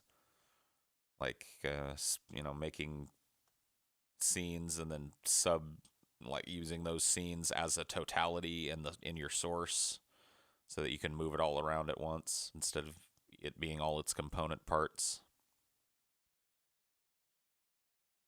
You think that Dr. Babyfist would be a good name for my band, Paul? Dr. Babyfist? I don't know. Is that like a reference to your Big Johnson? Like it's a bit like I've heard people say that they've got a dick like a baby's arm holding an apple. Like I don't really get it. I don't know. Dr. Babyfist. It kind of sounds like a shitty band name, honestly, dude. Like I'm not trying to be a like maybe you guys sound good, but like the band name, like if you guys are at the conceptual stage, nah, man. Think of something better than that. Dr. Babyfist? Nah. From Anchorman.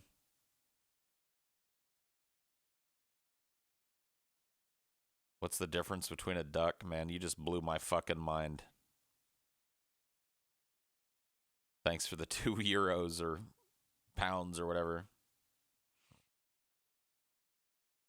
Thanks for that.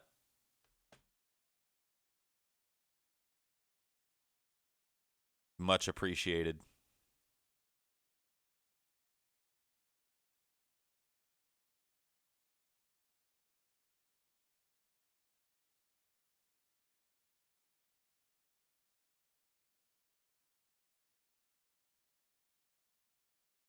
Somebody asked me to sing Gucci Gang. All right. That's it right now, T-Nev. Lil Pump. Yeah. Gucci Gang. Oh. Yeah. Big head on the Gucci Gang, Gucci Gang, Gucci Gang, Gucci Gang, Gucci Gang. So I've been working on my Lil Pump. How did it sound? You guys impressed? I know you impressed.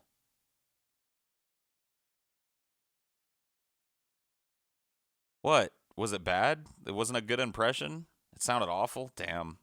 I thought it sounded pretty dead on, but...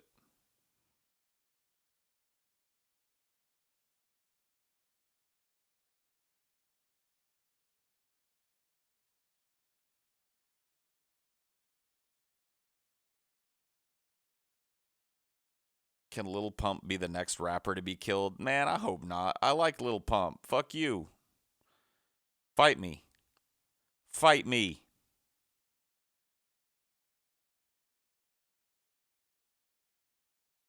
XX, yeah. Let me get my fucking channel taken down for copyright.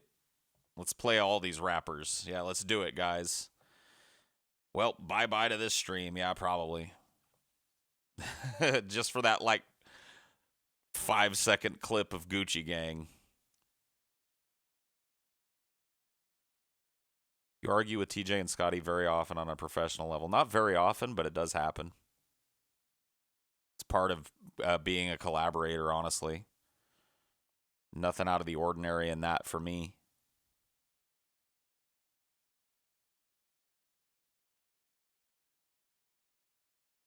That was horrible.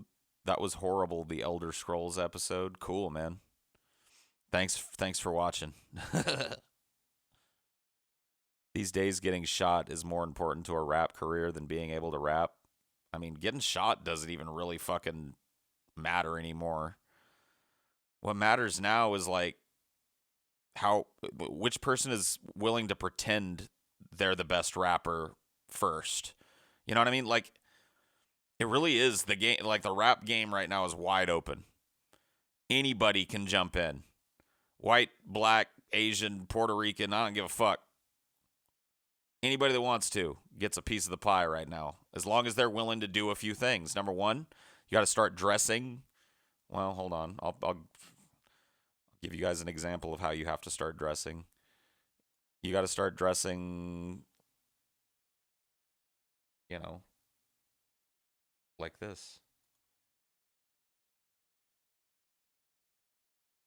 There you go. The fashion plate himself. You got to start dressing like this. You got to get a tattoo on your face. For sure.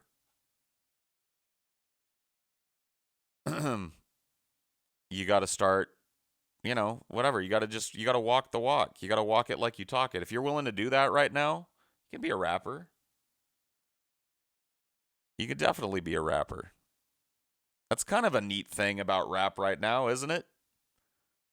Love chilling with you, Paul. These late night streams are quite relaxing and occasionally hilarious. Cool. Well, I'm glad, man.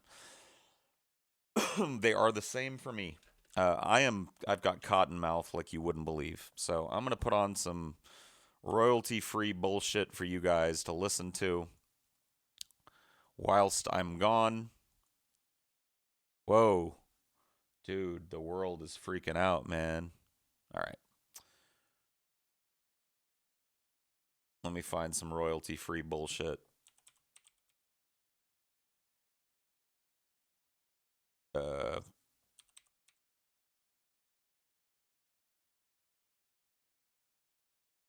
right, let's see. God damn it. YouTube. Hail His Majesty, hail His Majesty, hail His Majesty the Sun.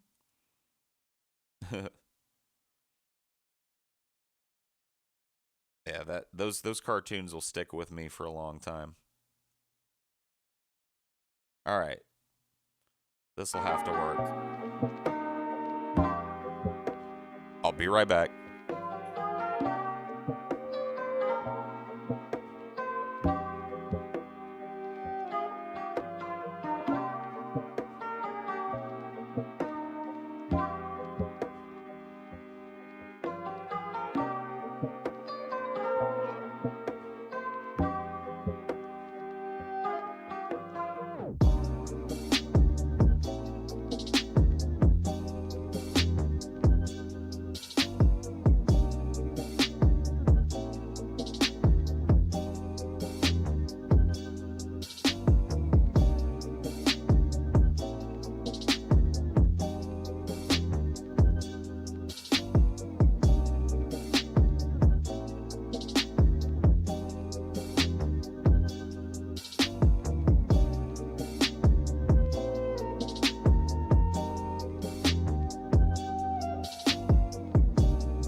right. Enough of you. Hush. Shut your mouth. Huh. What? What are you guys talking about? The porn music I left you with? What am I supposed to do? Squeaks is fucking wanting in here real bad.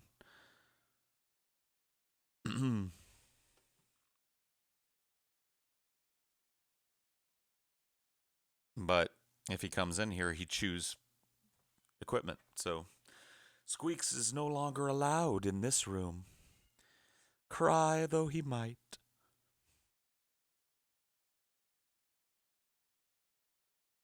Can we have some cartoons? Nope. Nope, I'm done with the cartoon shit. If you're hanging around for more cartoons, there shall be no more.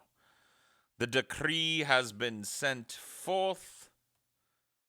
There shall be no more. So saith the holy what it do. What it do, what it do. What it do. What it do, what it do. What it do. What it do, what it do. You can't argue with that. The ceremony is complete. The ritual is nigh.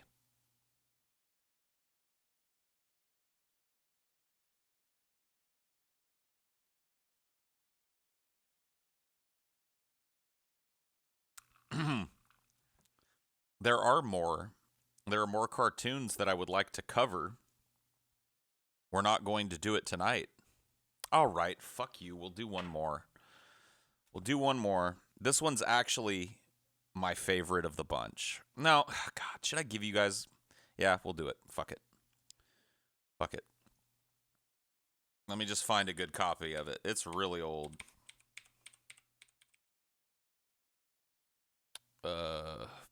6 years ago. That's not great. Yeah, this is the one we want. iWorks. Okay. All right. So I'm just gonna do this. We'll do...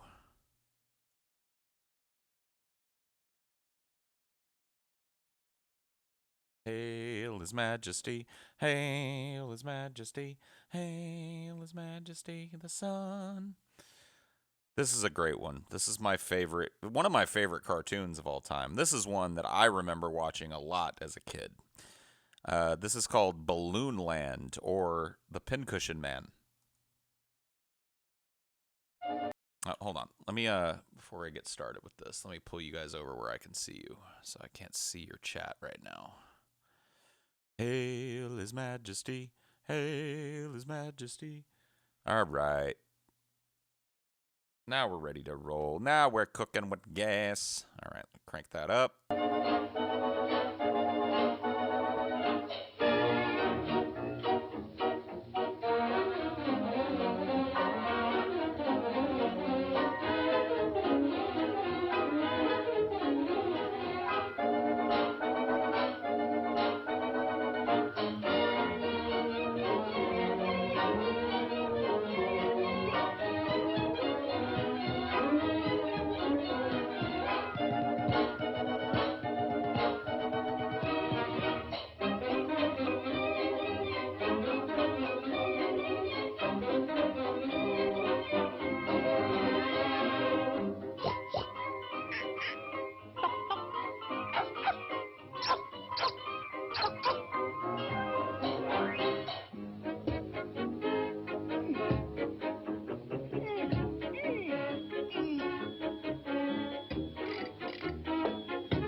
So they're balloon people, which evokes a lot of things that we could talk about. I mean, balloon-headed, right?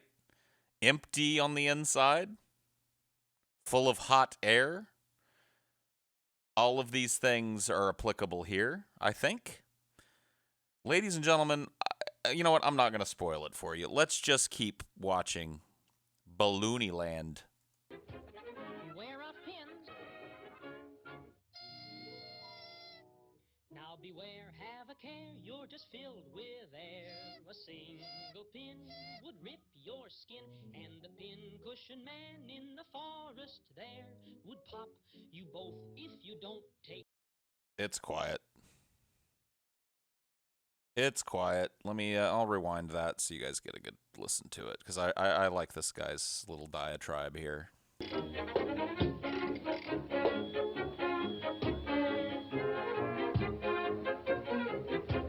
Beware of pins.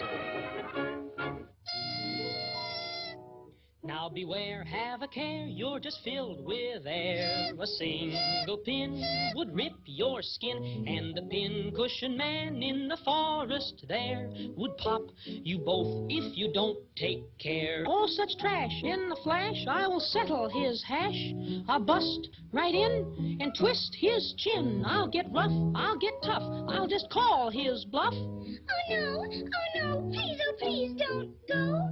Oh, come on. I'm coming. Pretty ballsy now, huh?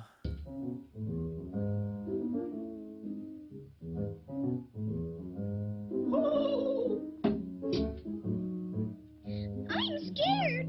I'm not much. Oh!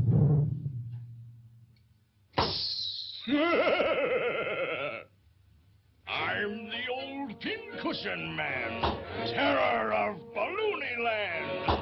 Folks all hate me, how they hate me, tickles me the way they rate me. Always have a pin at hand, that's the reason I am panned. How I stop 'em when I pop 'em. I love him. I love him. I can't tell you how much I love this character, and he's a much better representation of a pessimist. See, this is just a retelling of the same old optimist versus pessimist. This has also got a little bit of the value of staying close to home, the value of listening to advice, but at the core of it, it's the same message. Optimism, pessimism, having a clash. It turns out the same way, but I feel like the Pincushion Man, Terror of Balloony Land, is a much better representation. I feel much more well represented by the Pincushion Man than I do by the gaggle of pessimists in the Sunshine Makers. Anyway, continuing. Oh, that pincushion man's a fake. I'm not afraid of his pins.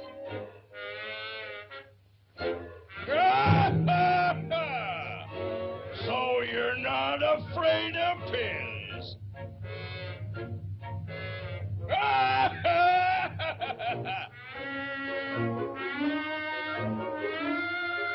So if you look at this interaction here,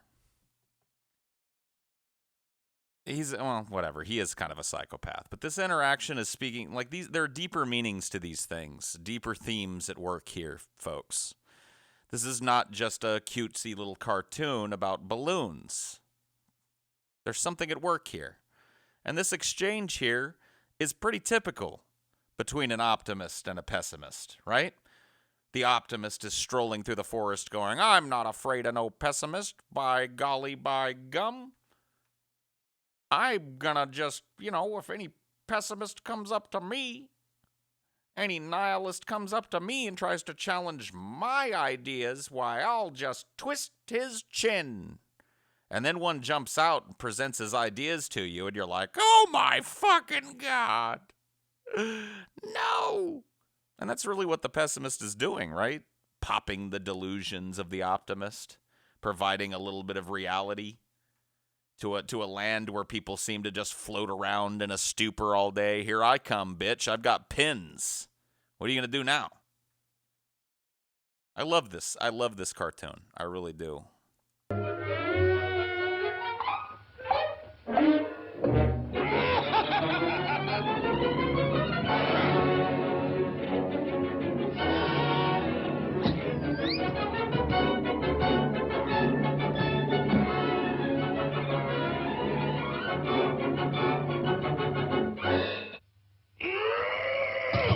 Let me in!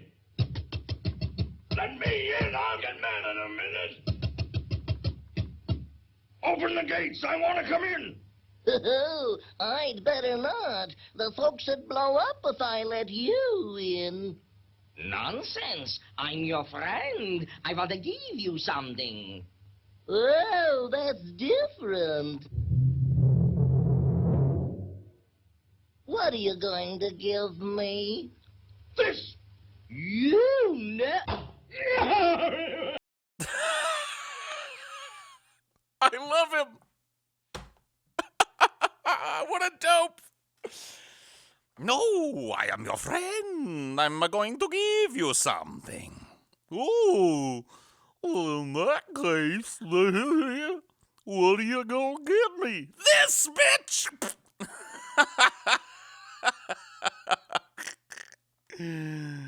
Oh, man, yeah, we got to see that again. That's a beautiful little exchange there. Man in a minute. Open the gates. I want to come in. Oh, I'd better not. The folks would blow up if I let you in. Nonsense. I'm your friend. I want to give you something. Oh, that's different. What are you going to give me? This. You ne- I love it. The Pincushion Man! Quick, we must sound the alarm!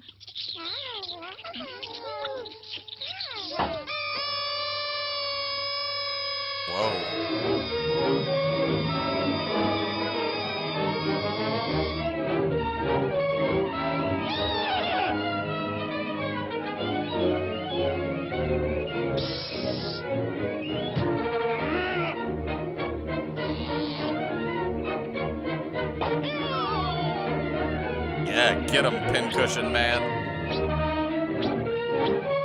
Get him. Get him. Yeah, get all that motherfucker's segments. Get them all. Sweet.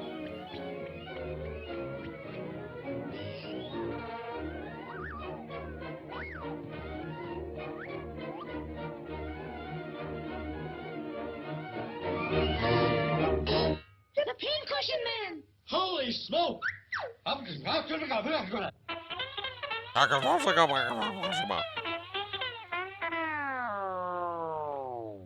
That seems impractical. Dude, the inflatable army's coming.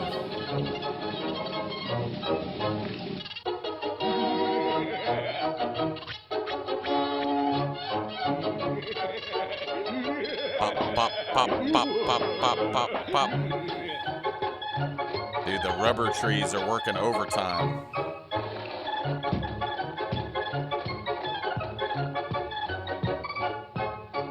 Ready? Kunai. Fire! What a nerd.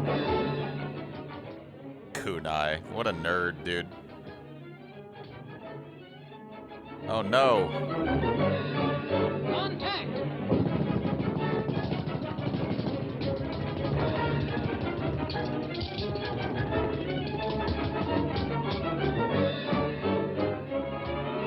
Keep throwing more pins, Pincushion Man. Fire!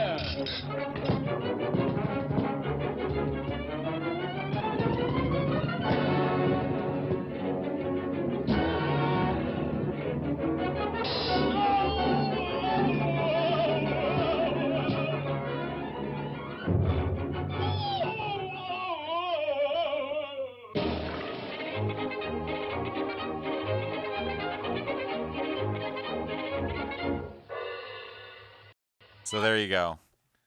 You know, pretty much the same morality tale being told yet again. But I don't know. I like that one. That's my favorite anyway. But that's it. That's all you're getting because I'm not doing any more cartoons. But I love the Pincushion Man. He's great. You know, if you're gonna tell that old tired tale, at least make the villain interesting. You know. I love his design, too. He's like a big safety pin.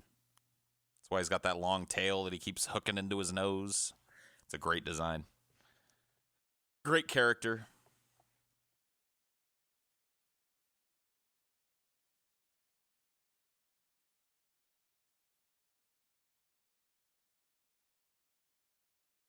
I am not convinced the Pincushion Man is a pessimist. I like him, but I don't see the coding for pessimist. Well, the coding is in at least in my mind, it's in what the balloony people are, which is fragile and easily disturbed, easily destroyed, easily deflated.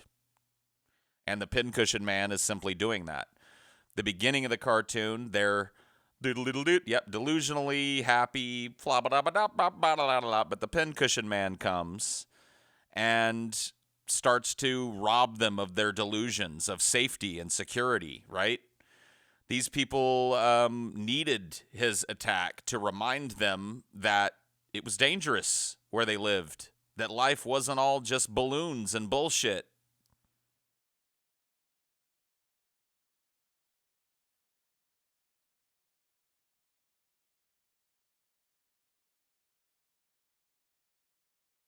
Pretty awesome, if you ask me.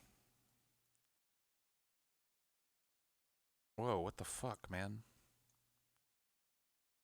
How I stop 'em when I pop 'em. The balloon people are delusional collective. The Pincushion Man is the woke individual situation. There you go. Well, I mean, yeah.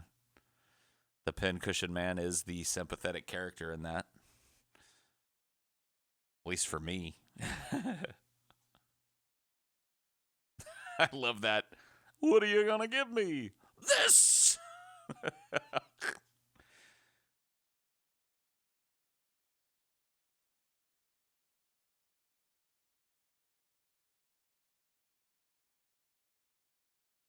Paul, substitute Pincushion Man with any other serial killer. You're taking it too literally, man. We're talking about balloons, not people. We're talking about balloons, man. Come on. Get with the idea of symbolism and quit thinking of it like he was some fucking Jack the Ripper or some shit. Like you saw balloons let the air out of them. It's not like these balloon tone. The people in Balloony Land are...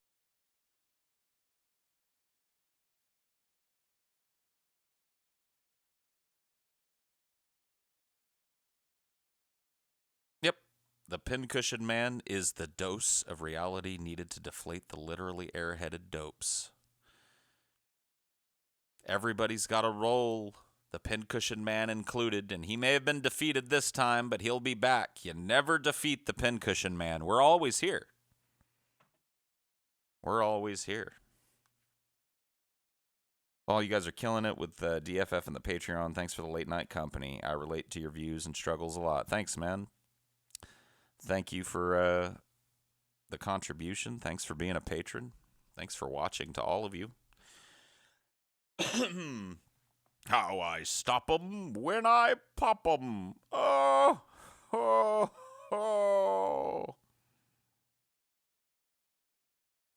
You ever consider writing a book? I've considered it. I've got an idea for one. I just, I don't know, man. I have trouble as it is keeping up with my writing obligations for, the movie reviews and keeping up with my research and performance obligations. I want to focus as much of my time and energy there. TJ's a much more accomplished writer, so he knows how to do it in bursts. I don't know how it is. I've never written a book, so I've got an idea. It would be, fiction or nonfiction. Can you ask somebody that question when they're writing something that's autobiographical? I'm thinking about codifying a lot of the stories of my childhood. I've talked about this before, I think, on a Highdeology way back when I used to do them from the garage here.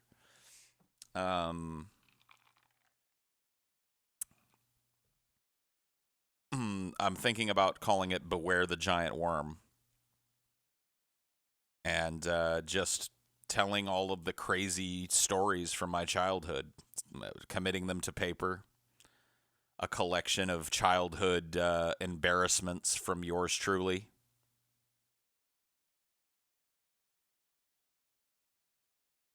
So, I think it's a good idea.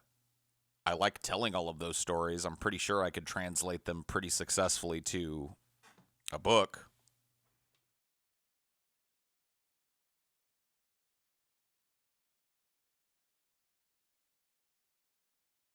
Why the giant worm? Well, the Uncle Stinkworm story, of course.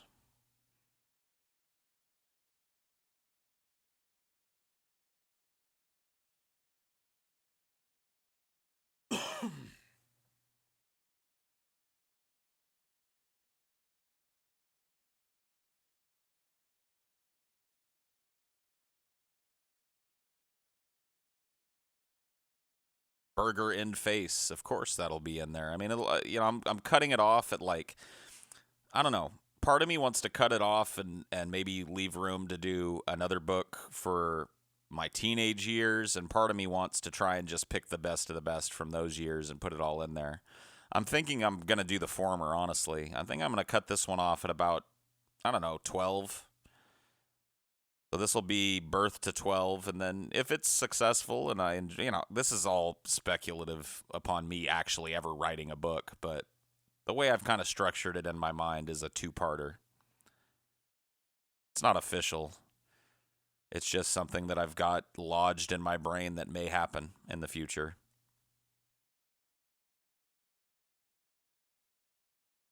What's one of the weirdest movies you've seen? Not all-time weird, because I know you hate picking favorites, but just one of. For me, one has to be The Haunted World of El Super Bisto. I've seen it. Yeah, that is a weird one. Me and TJ watched a really, really weird schlock horror movie a few months ago called Society, which is one of the weirdest movies I have ever seen. Kind of slow in parts, but has a great payoff, so check that out. It's on Amazon Prime if you've got that. I think it's on Netflix sometimes too. We might have seen it first on Netflix. But either way, get your hands on it. Watch it.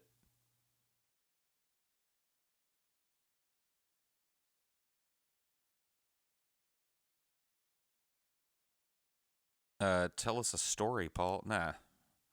Look, guys, we're chilling, all right? Don't force the story shit. Stories happen when they happen, all right? Did you see Hereditary yet? I haven't. Is it out on VOD yet? If it's out on VOD, I'll check it out tomorrow, maybe. Maybe if it's in the theater, I'll go see it tomorrow. I don't know.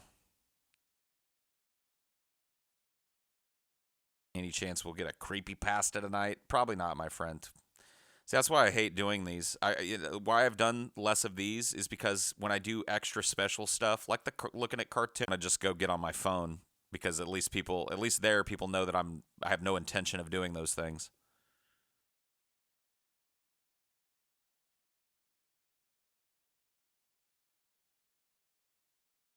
YouTube being a piece of fucking fuck shit. Or maybe Squeaks snuck in here and fucking, I don't know, chewed through my fucking Wi-Fi connector or some shit. Oh my god, dude, I'm so sick of it. Do I hide you or do I time you out? Hide or time out? Hide or time out? I'm going to time you out. I'm going to be fucking generous tonight. Find something else to ask me about other than the drunken peasants. I'm not going to give you any juicy little nuggets of drama that you can run with. Quit asking. I'm not part of that show. I don't know what they're up to. For all I know, they don't know what I'm up to, and I'm fine with that. I'm done with it. All right, Rotten Pimple, you're timed out too, because you asked nicely. There you go.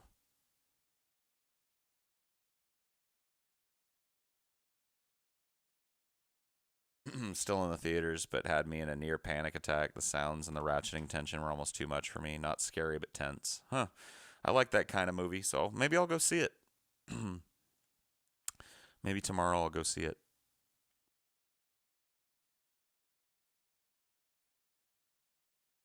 What are your plans for the 4th of July? I don't have any. Work. We got a lot of makeup shows still due. We've got 2 in the bank. We need to film 2 more. And then a flash ride right before we leave for California. I've got to go to the DMV sometime this week and get my driver's license renewed. And switched over to a Louisiana one. so that I can fly, so that we can go to LA. I mean, you know, there's shit on the table this week. A lot of prep. But that is one thing that I'm excited about for you guys. You know, there's going to be no content drought on this channel. When we're out of town, those of you that aren't able to join us in LA won't be punished by having nothing to watch. We're pre-filming some shows for you guys. So Monday, you guys will get your free show. You'll have your Flash Fried, and patrons will get their Friday episodes as well. So while we're gone, nobody loses out. I mean, yeah, you guys don't get to watch it live, those of you that like to do that, but I think it's a pretty fucking fair trade-off. So we've got 2 shows in the bank already. We're filming another one this Saturday, and possibly the last one on Sunday. We're going to see how we feel after Saturday and how much research we need. TJ and I are going to be doing some writing together. So I plan on learning from him. He and I are talking about starting on a project. So a little co-writing project. We were shooting the shit last night and watching some movies. Or not really movies, but trailers for films and stuff. And just got to talking about just crazy ideas. I mean, I had that tongue gun thing. I don't know if you guys were here for that stream, but, you know, I started going off on this tangent about how bad Hollywood was. And I made up this stupid fucking, with the chat. The chat helped, but we made up this tongue gun character that I was riffing on. And cannon ears and all that bullshit. And the deeper I got into it, the more I wanted to see it done. You know, I was just like, wow, this idea is starting to be fleshed out and interesting. And I'm not saying we're doing tongue gun, but, you know, I told TJ, I was like, man, we got to write a fucking script. And he was like, yeah. So, you know, as things mellow out here, I think TJ are going to start a little project together.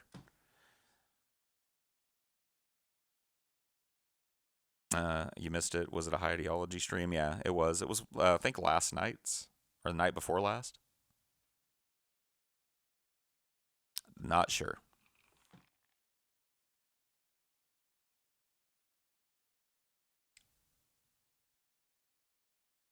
What happened to Space Race?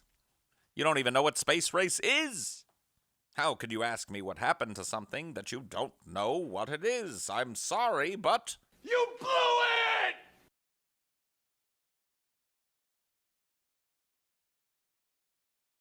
Night before last, somewhere past the halfway point. That's another thing, man. If I get, like, you know, assuming the trajectory of Deep Fat Fried continues to go up, if I can get to a comfortable place where I can afford to hire somebody to clip these fucking things out, I'm going to do that. So that the content that's in those moments don't get lost. I know you guys, like several of you guys have actually clipped things for me, but I want somebody whose time is dedicated, like that's a major part of their job. Is, you know, and I can help. I can tell them, you know, I can give them notes after Highdeology, send them a, you know, but I just like to have an intern or somebody whose job it is to clip out the cool things that happen here. Like I would love to have somebody clip out our cartoon watching tonight and the commentary on that. I'd love to have somebody take Tongue Gun from the other night and clip that out, you know. Animate them. I mean, that's an expensive proposition. Animation is very, very expensive, and the more fluid and interesting it is, the more you pay for it. Where do we send the clips? Well, those of you that I've published clips from before, they send me on Twitter. So you can DM me on Twitter. I don't have them wide open, but if I see that you've, you know, given me a clip, I'll accept it. I just don't like having DMs wide open because it's just a constant barrage of updates and bullshit. So I usually don't accept DMs from people, but I can still see them. So go ahead and send me one if you've got a clip.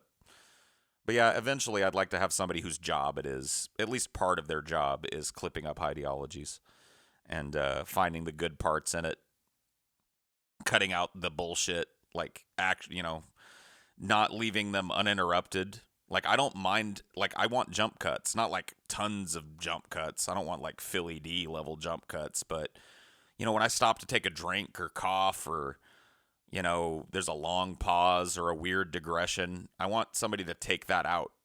You know, take those chunks out and streamline it so that the core material is what it is.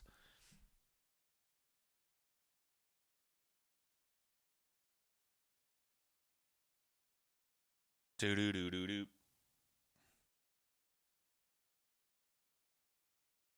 Paul, I really liked your longer wavy hair, blown back and constantly unwavering in its blown back position. I wish I had hair like that. Well, I'm growing it back. I'm growing it back. I've decided.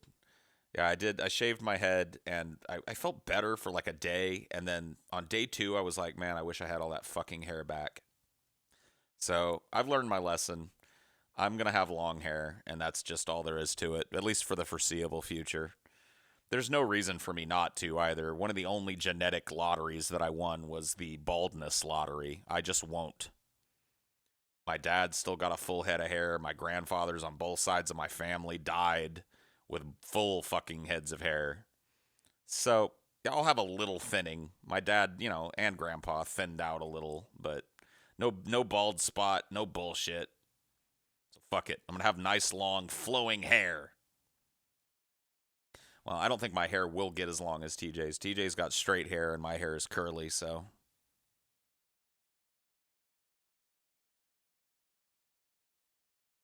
Can't grow up my hair. It doesn't grow long. It looks like a white boy afro. Yeah.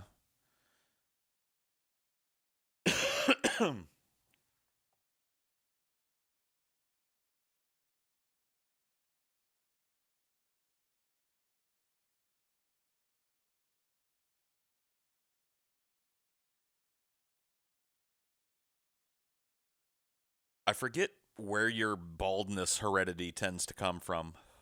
I remember somebody telling me that the best way to tell whether or not you'll have baldness is to look at your mother's father. But I don't know how true that is. I don't know. I'm not a genetics guy. But I did hear that was indeed the best way to tell whether or not you'll be bald is to look at your mom's father, right? And brothers, if she has any. Yeah. So mother's father. So I heard right then. So yeah, my mother's father had a full head of hair till he was dead. And he died in his 60s, I think. Late 60s. So I got nothing to worry about. I'll be lucky if I make it to that old. So yeah, baldness, not one of life's little horrors that I'll have to deal with. So I might as well enjoy having long hair while I can, you know. The younger you grow facial hair, the earlier you will start balding. Shut up. That just can't be true. Is it true? Maybe it is true. Maybe it has to do with like the hormones and shit. Yeah, it took me a long time to grow my beard in. All through my 20s, my shit was patchy. The only thing I could grow was mutton chops and maybe a goatee. But, you know, the mutton chops and the goatee never connected. It just wasn't right until I hit my 30s, my early 30s. Then the beard came together.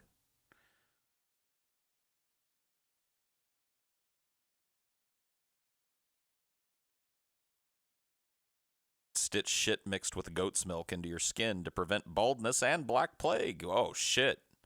How much should I pay you for that advice? What? Yes, I'm circumcised. Why do you ask? Like, what? Who cares? I guess maybe. Yeah, I don't know. Maybe you're into dicks. Yeah, I'm circumcised. I got snipped. I had no choice in the matter. You know what, dude? That's kind of a childhood story. When they circumcised me, right? They didn't cut the foreskin totally away. It's hard to explain, man. My dick looked totally normal when I was a kid, except for one little spot. So you've seen like the mushroom head of a dick, right? Totally had the mushroom, except for one little spot. There was like a little, maybe like, I don't know, a centimeter wide space of skin that was connected from the lip of the mushroom head of my dick back to the dick.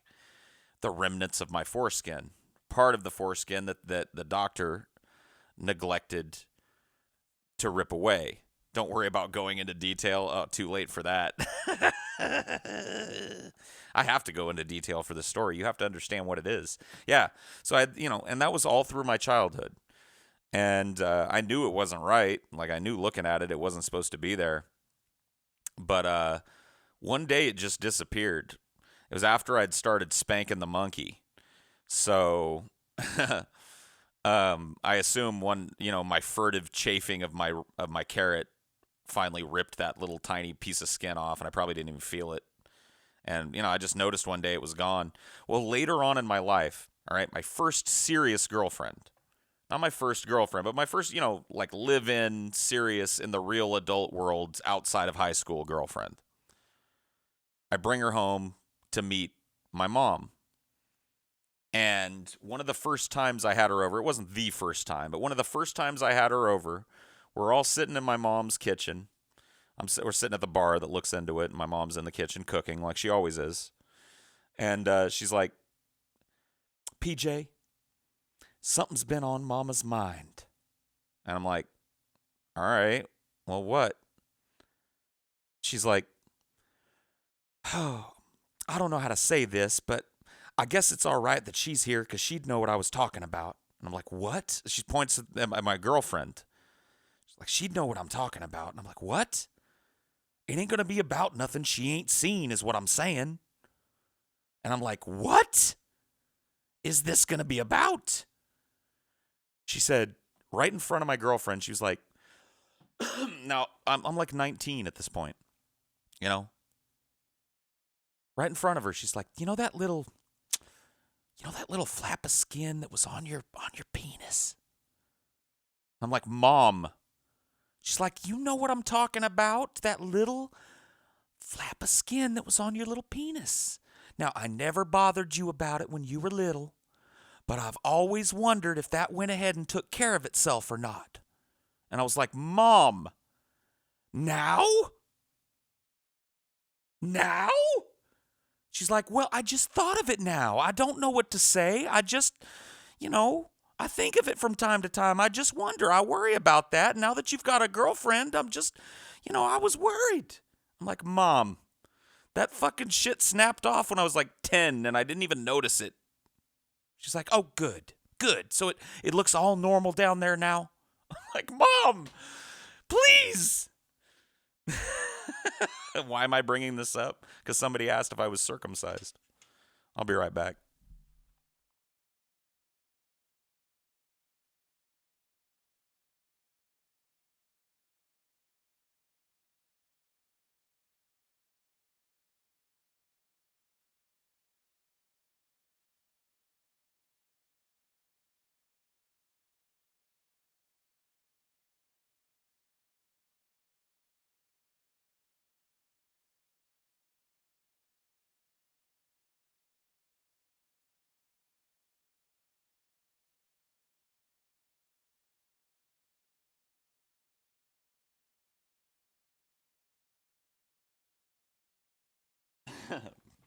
Moms, dude.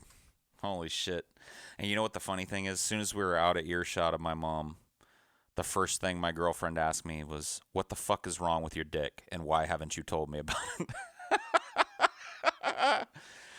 It's like, oh my God, here we go. Oh, fuck me.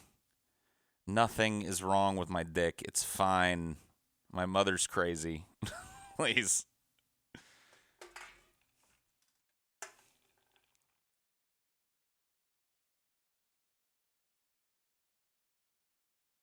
Get a new dick. Get a new dick, boy.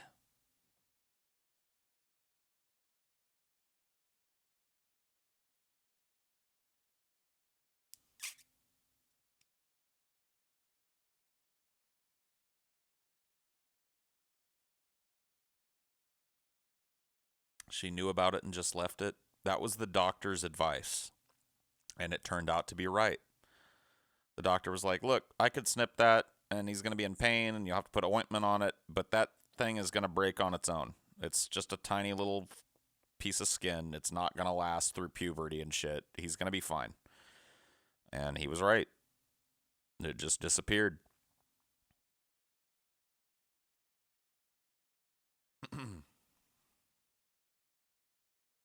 Try having a mole on your ball sack.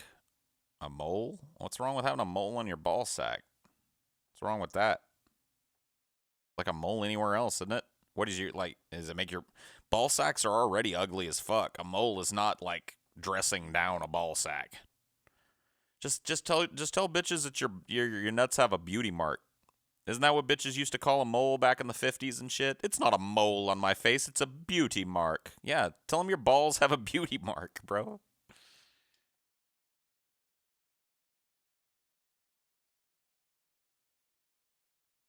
Your ball sack is a mole.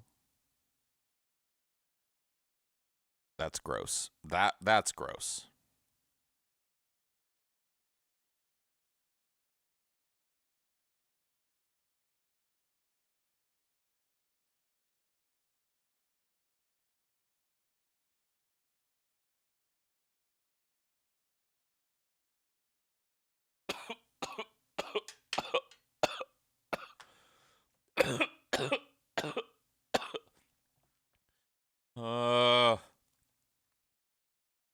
Oh.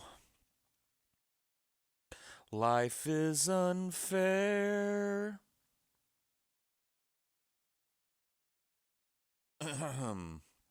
Please don't ban me. Okay, I would never ban you, dude. Brannius Bulky, my best friend. Brannius fucking Bulky? Why would I fucking ban you, dude?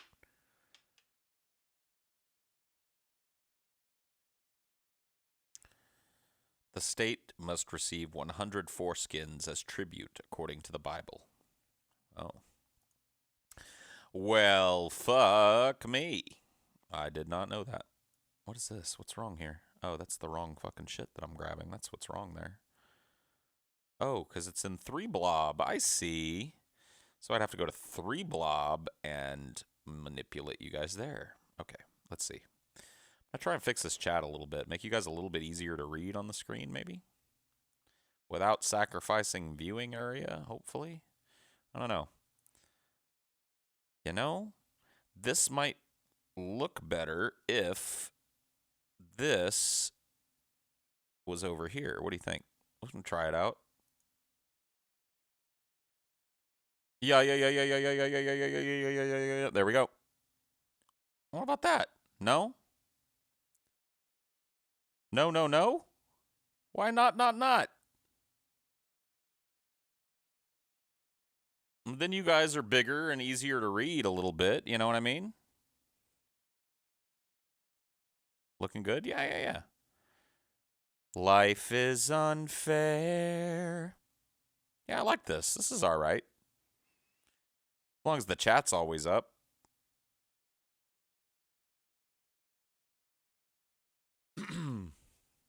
Vanilla, no!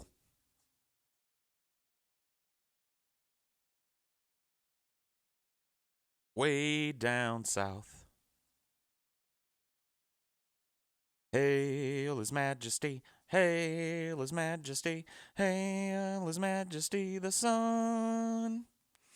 Boom, boom, boom, boom, boom. Yeah, dude.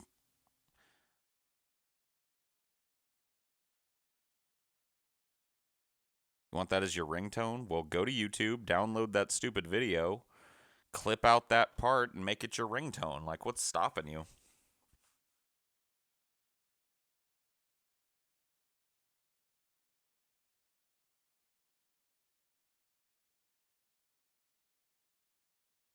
Cheer up.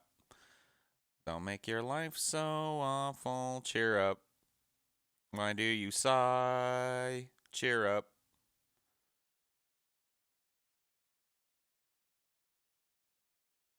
I pray to the idle blob. The blobfish, the noble blobfish, I pray to him.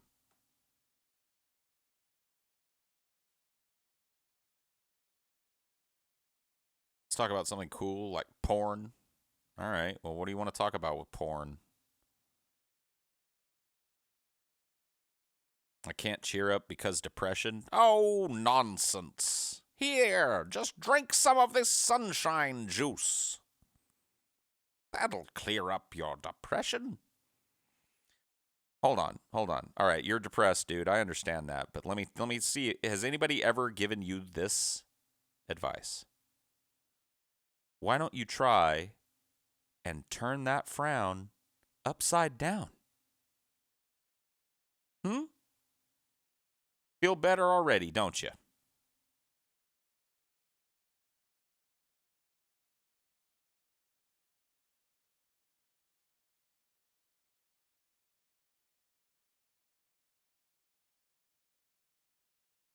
Try not being so depressed, sweetie. Get out of your room. Go outside and play.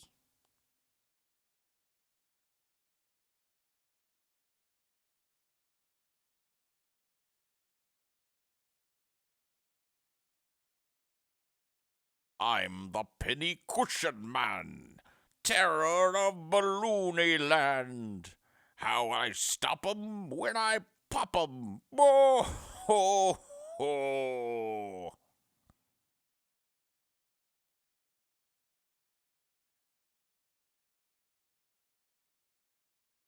Yeah, you guys have been neglecting to drink your sun juice. We love being sad. We love being sad.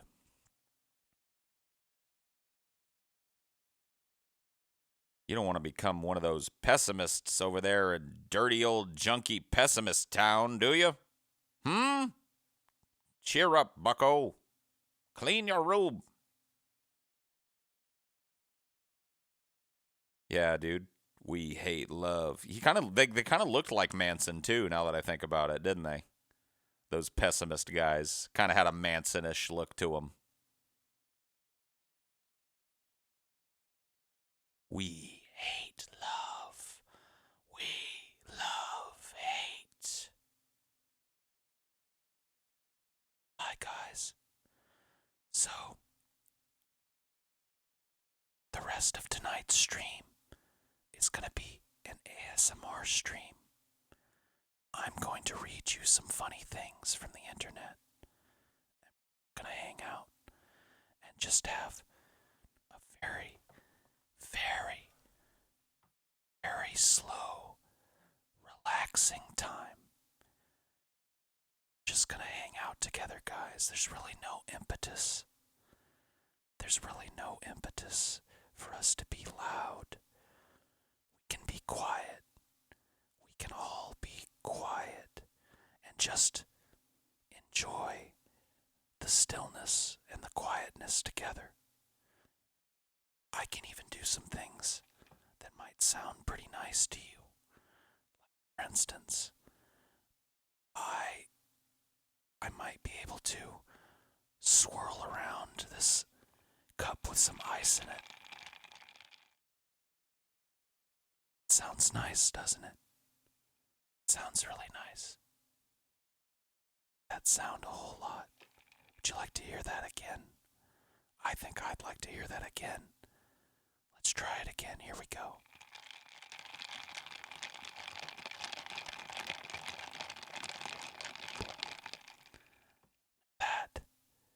That'll give you the tingles.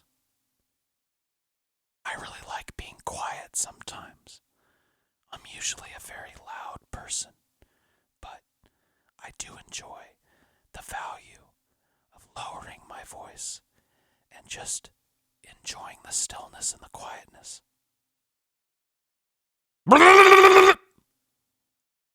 Sorry about that.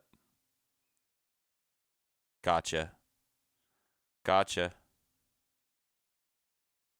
Vanilla, no!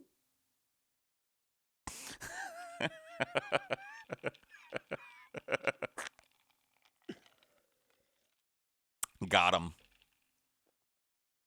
Got him.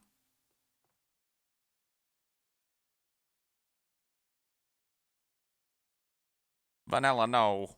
Vanilla. Vanilla, no. Vanilla, please.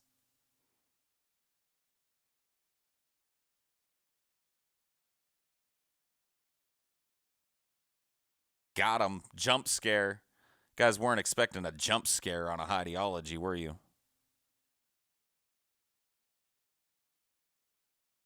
You're sad? How am I supposed to help you with that, bro? What do you want me to do? What do you want me to do? Make you some sunshine juice? You gotta own your own sad, man. You're responsible for that shit.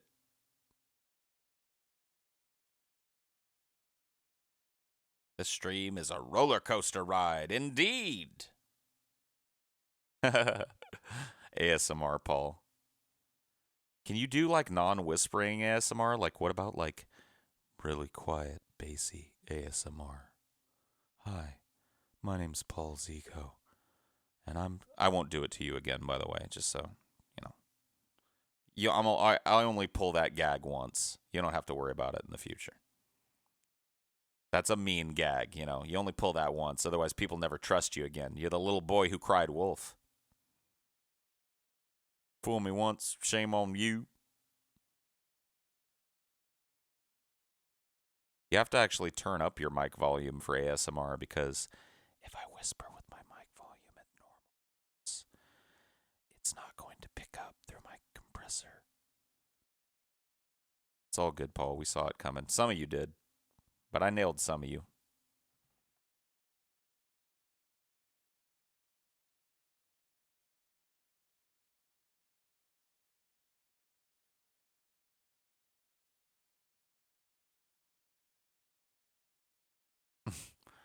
Do you like popcorn, Georgie? Pop, pop, pop, pop, pop, pop, pop, pop. I want to get one of those old ear horns. They probably sell them, huh? Those old antique ear horns that old men used to use. I want to use one of those, man. I want to try it out. I want to see what's what with them things. I bet they work.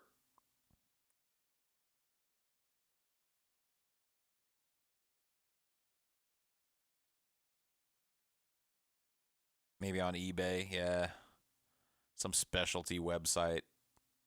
I bet they've got them. Maybe they've got recreations. I don't need like an antique one. Maybe they probably do nowadays. Probably got recreations of them and shit that I can buy. Steampunk cosplayers probably use them and shit.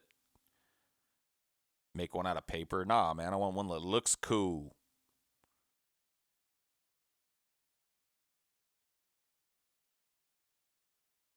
You know, one aspect of being a human being that I feel like I never really engaged in was fashion.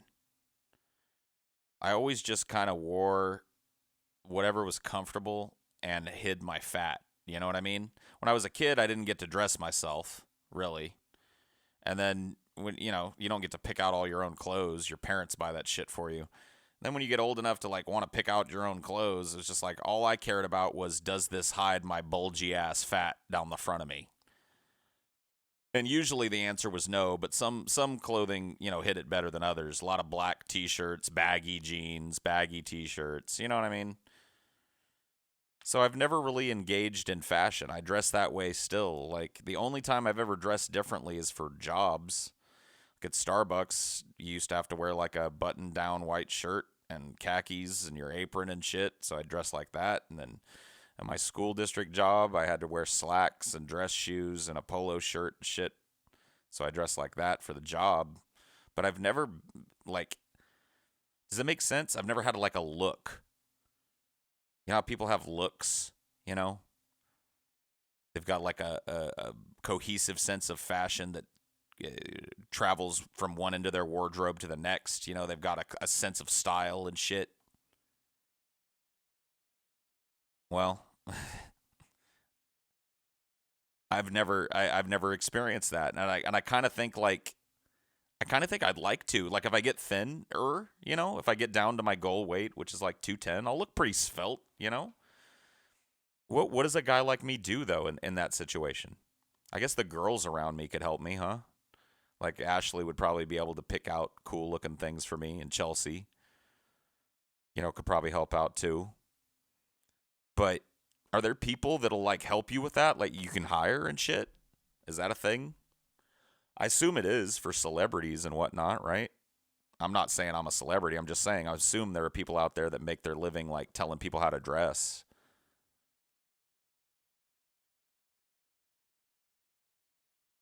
Like, what would it cost me to like yeah, is that a thing? A fashion? Yeah, I guess a fashion consultant would be a thing. Yeah. Whoa, I just grabbed the whole screen. That was fun. So yeah, like a fashion consultant. What do you think one of those would cost? I guess I would have to internet it, huh, Bill O'Reilly?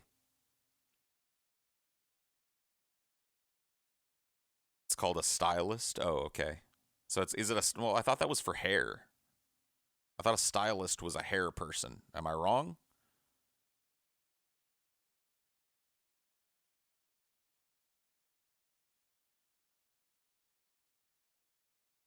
Like, this would be a person that, like, here's how I would envision it going down, right? This person comes to my pad, right? And I sit down with them for half an hour or whatever, and they interview me about things and get an idea about my personality, and then ask me, what do you like about fashion? And show me some pictures of shit. Say, like, which one of these do you like? Give me a selection and kind of write down all my answers, and then take my measurements. So, like, measure my waist and my, all that shit, everything they need. Measure around my shoulders, my hips, whatever they need to get me some good fitting clothes, right? And then they just go out and they buy me a bunch of shit that looks cool. I'll pay for the clothes, obviously. But they, I give them a budget or whatever, and they go shop and they get me a wardrobe filled with shit that looks nice on me, that, like, fits me right.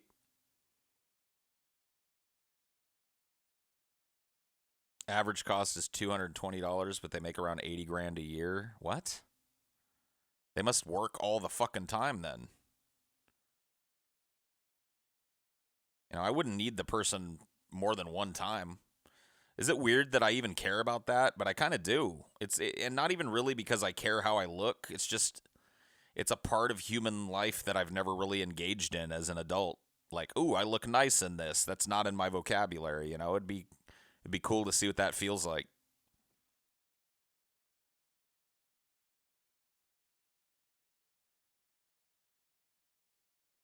What's your favorite song in Labyrinth? I like Chili Down. I like, I don't know what the name of it is, but it's that one at the end. How you move my world, you precious thing. I like that one, and I like As the World Falls Down as well. Those are my two favorites. It's such a sad love, deep in your eyes, a kind of pale jewel. Yeah. That's my shit. Opened and closed. Oh, man. The fuck, Paul's ego? Or you keep dragging things that don't want to be dragged. There you go.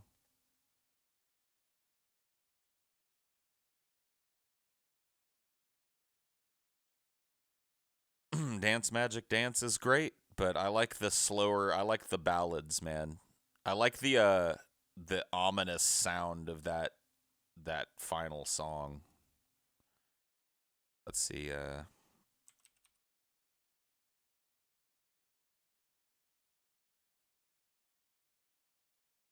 Within You, yeah.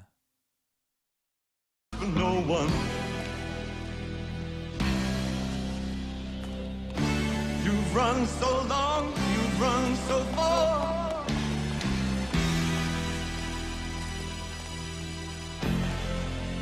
Your eyes can be so cruel.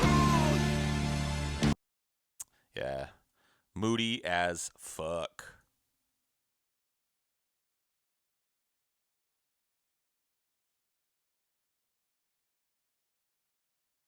So, either Within You or As the World Falls Down. My friend Morgan actually covered As the World Falls Down, but hasn't uploaded it to his SoundCloud. I wish he would if he still has it. Because, man, that's awesome shit. That's a good idea. I could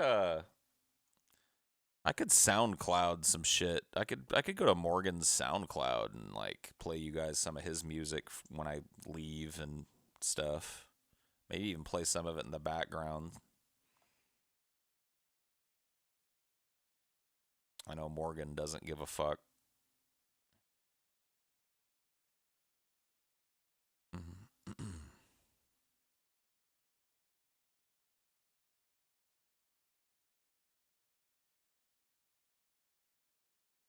Crux 27. Yeah, give me my Mo Crux. Yeah. So he re-recorded a lot of the songs we wrote together. I really like them, man. In '98, he was with a band called the Skunk Junkies, and did some of the songs we used to do as Apple Nasty, and man, the covers are great. I always loved Bonnie and Clyde, man. You guys in the mood for a little bit of like kind of punky shit? Because I want to listen to this song. I haven't listened to it in way too long. So I'm going to play Bonnie and Clyde by the Skunk Junkies. My friend Morgan Cox on lead guitar and vocals.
Fucking awesome, man.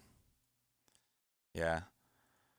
So that was a song that Morgan actually wrote while we were at the California State Summer School for the Arts, my sophomore year, his freshman year, freshman summer, my sophomore summer in high school.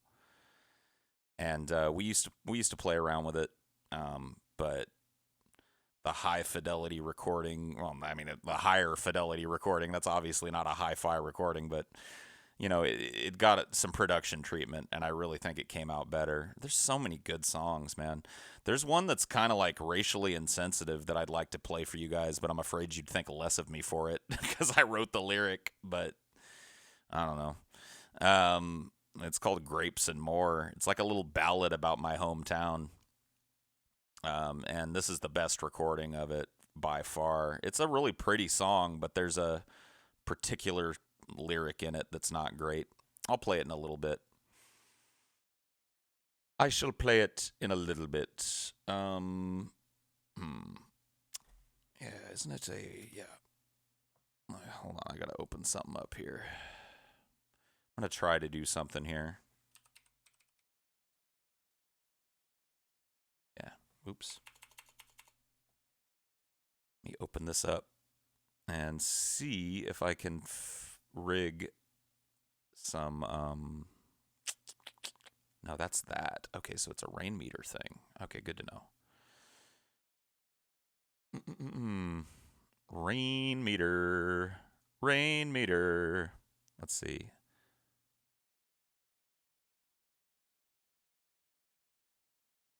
Yeah, there we go.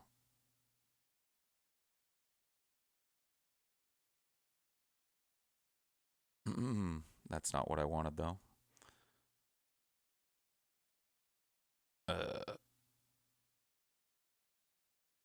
Settings for this. Yeah, there we go. Visualizer.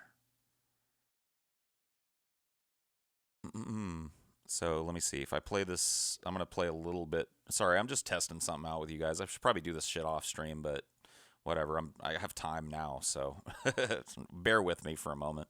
I'm going to play a little bit of Madtown, which is another great song that was... In fact, I'll just play the whole thing because it's awesome. This is also a song about the town I grew up in.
So I'm going to have to play with this visualizer at some other point, I think. It'd be nice to... Whoa.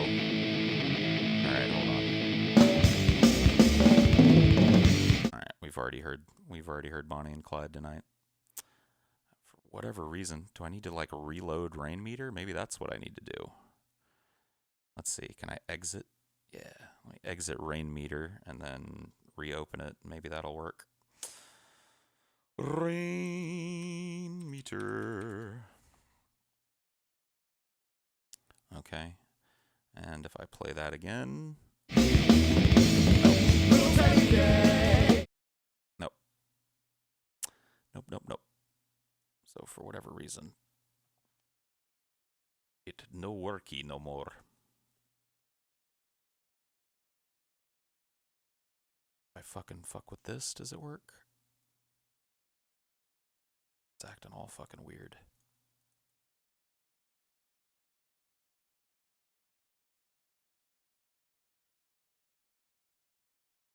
Oh, I know what it is. Boom. Now if I play it. Nope. Ignore sound when not playing a song. Close. Okay. I guess I've got to set this up some different way. Skins. Yeah. There we go. Maybe that'll work. Nope. There's so many different ways of turning these fucking shits on and on.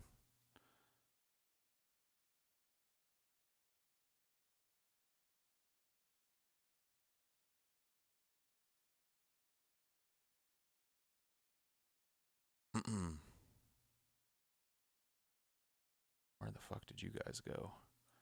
Chat got buried. There you go. Well, I'll figure it out. That was a little ska kind of sound to it. I agree. I agree with that assessment of the situation. Too many knobs. Too many knobs. Too many things going on. Not enough time.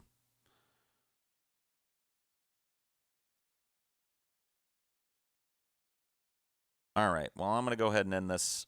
Thank you guys for chilling. We'll do this again sometime. Good night.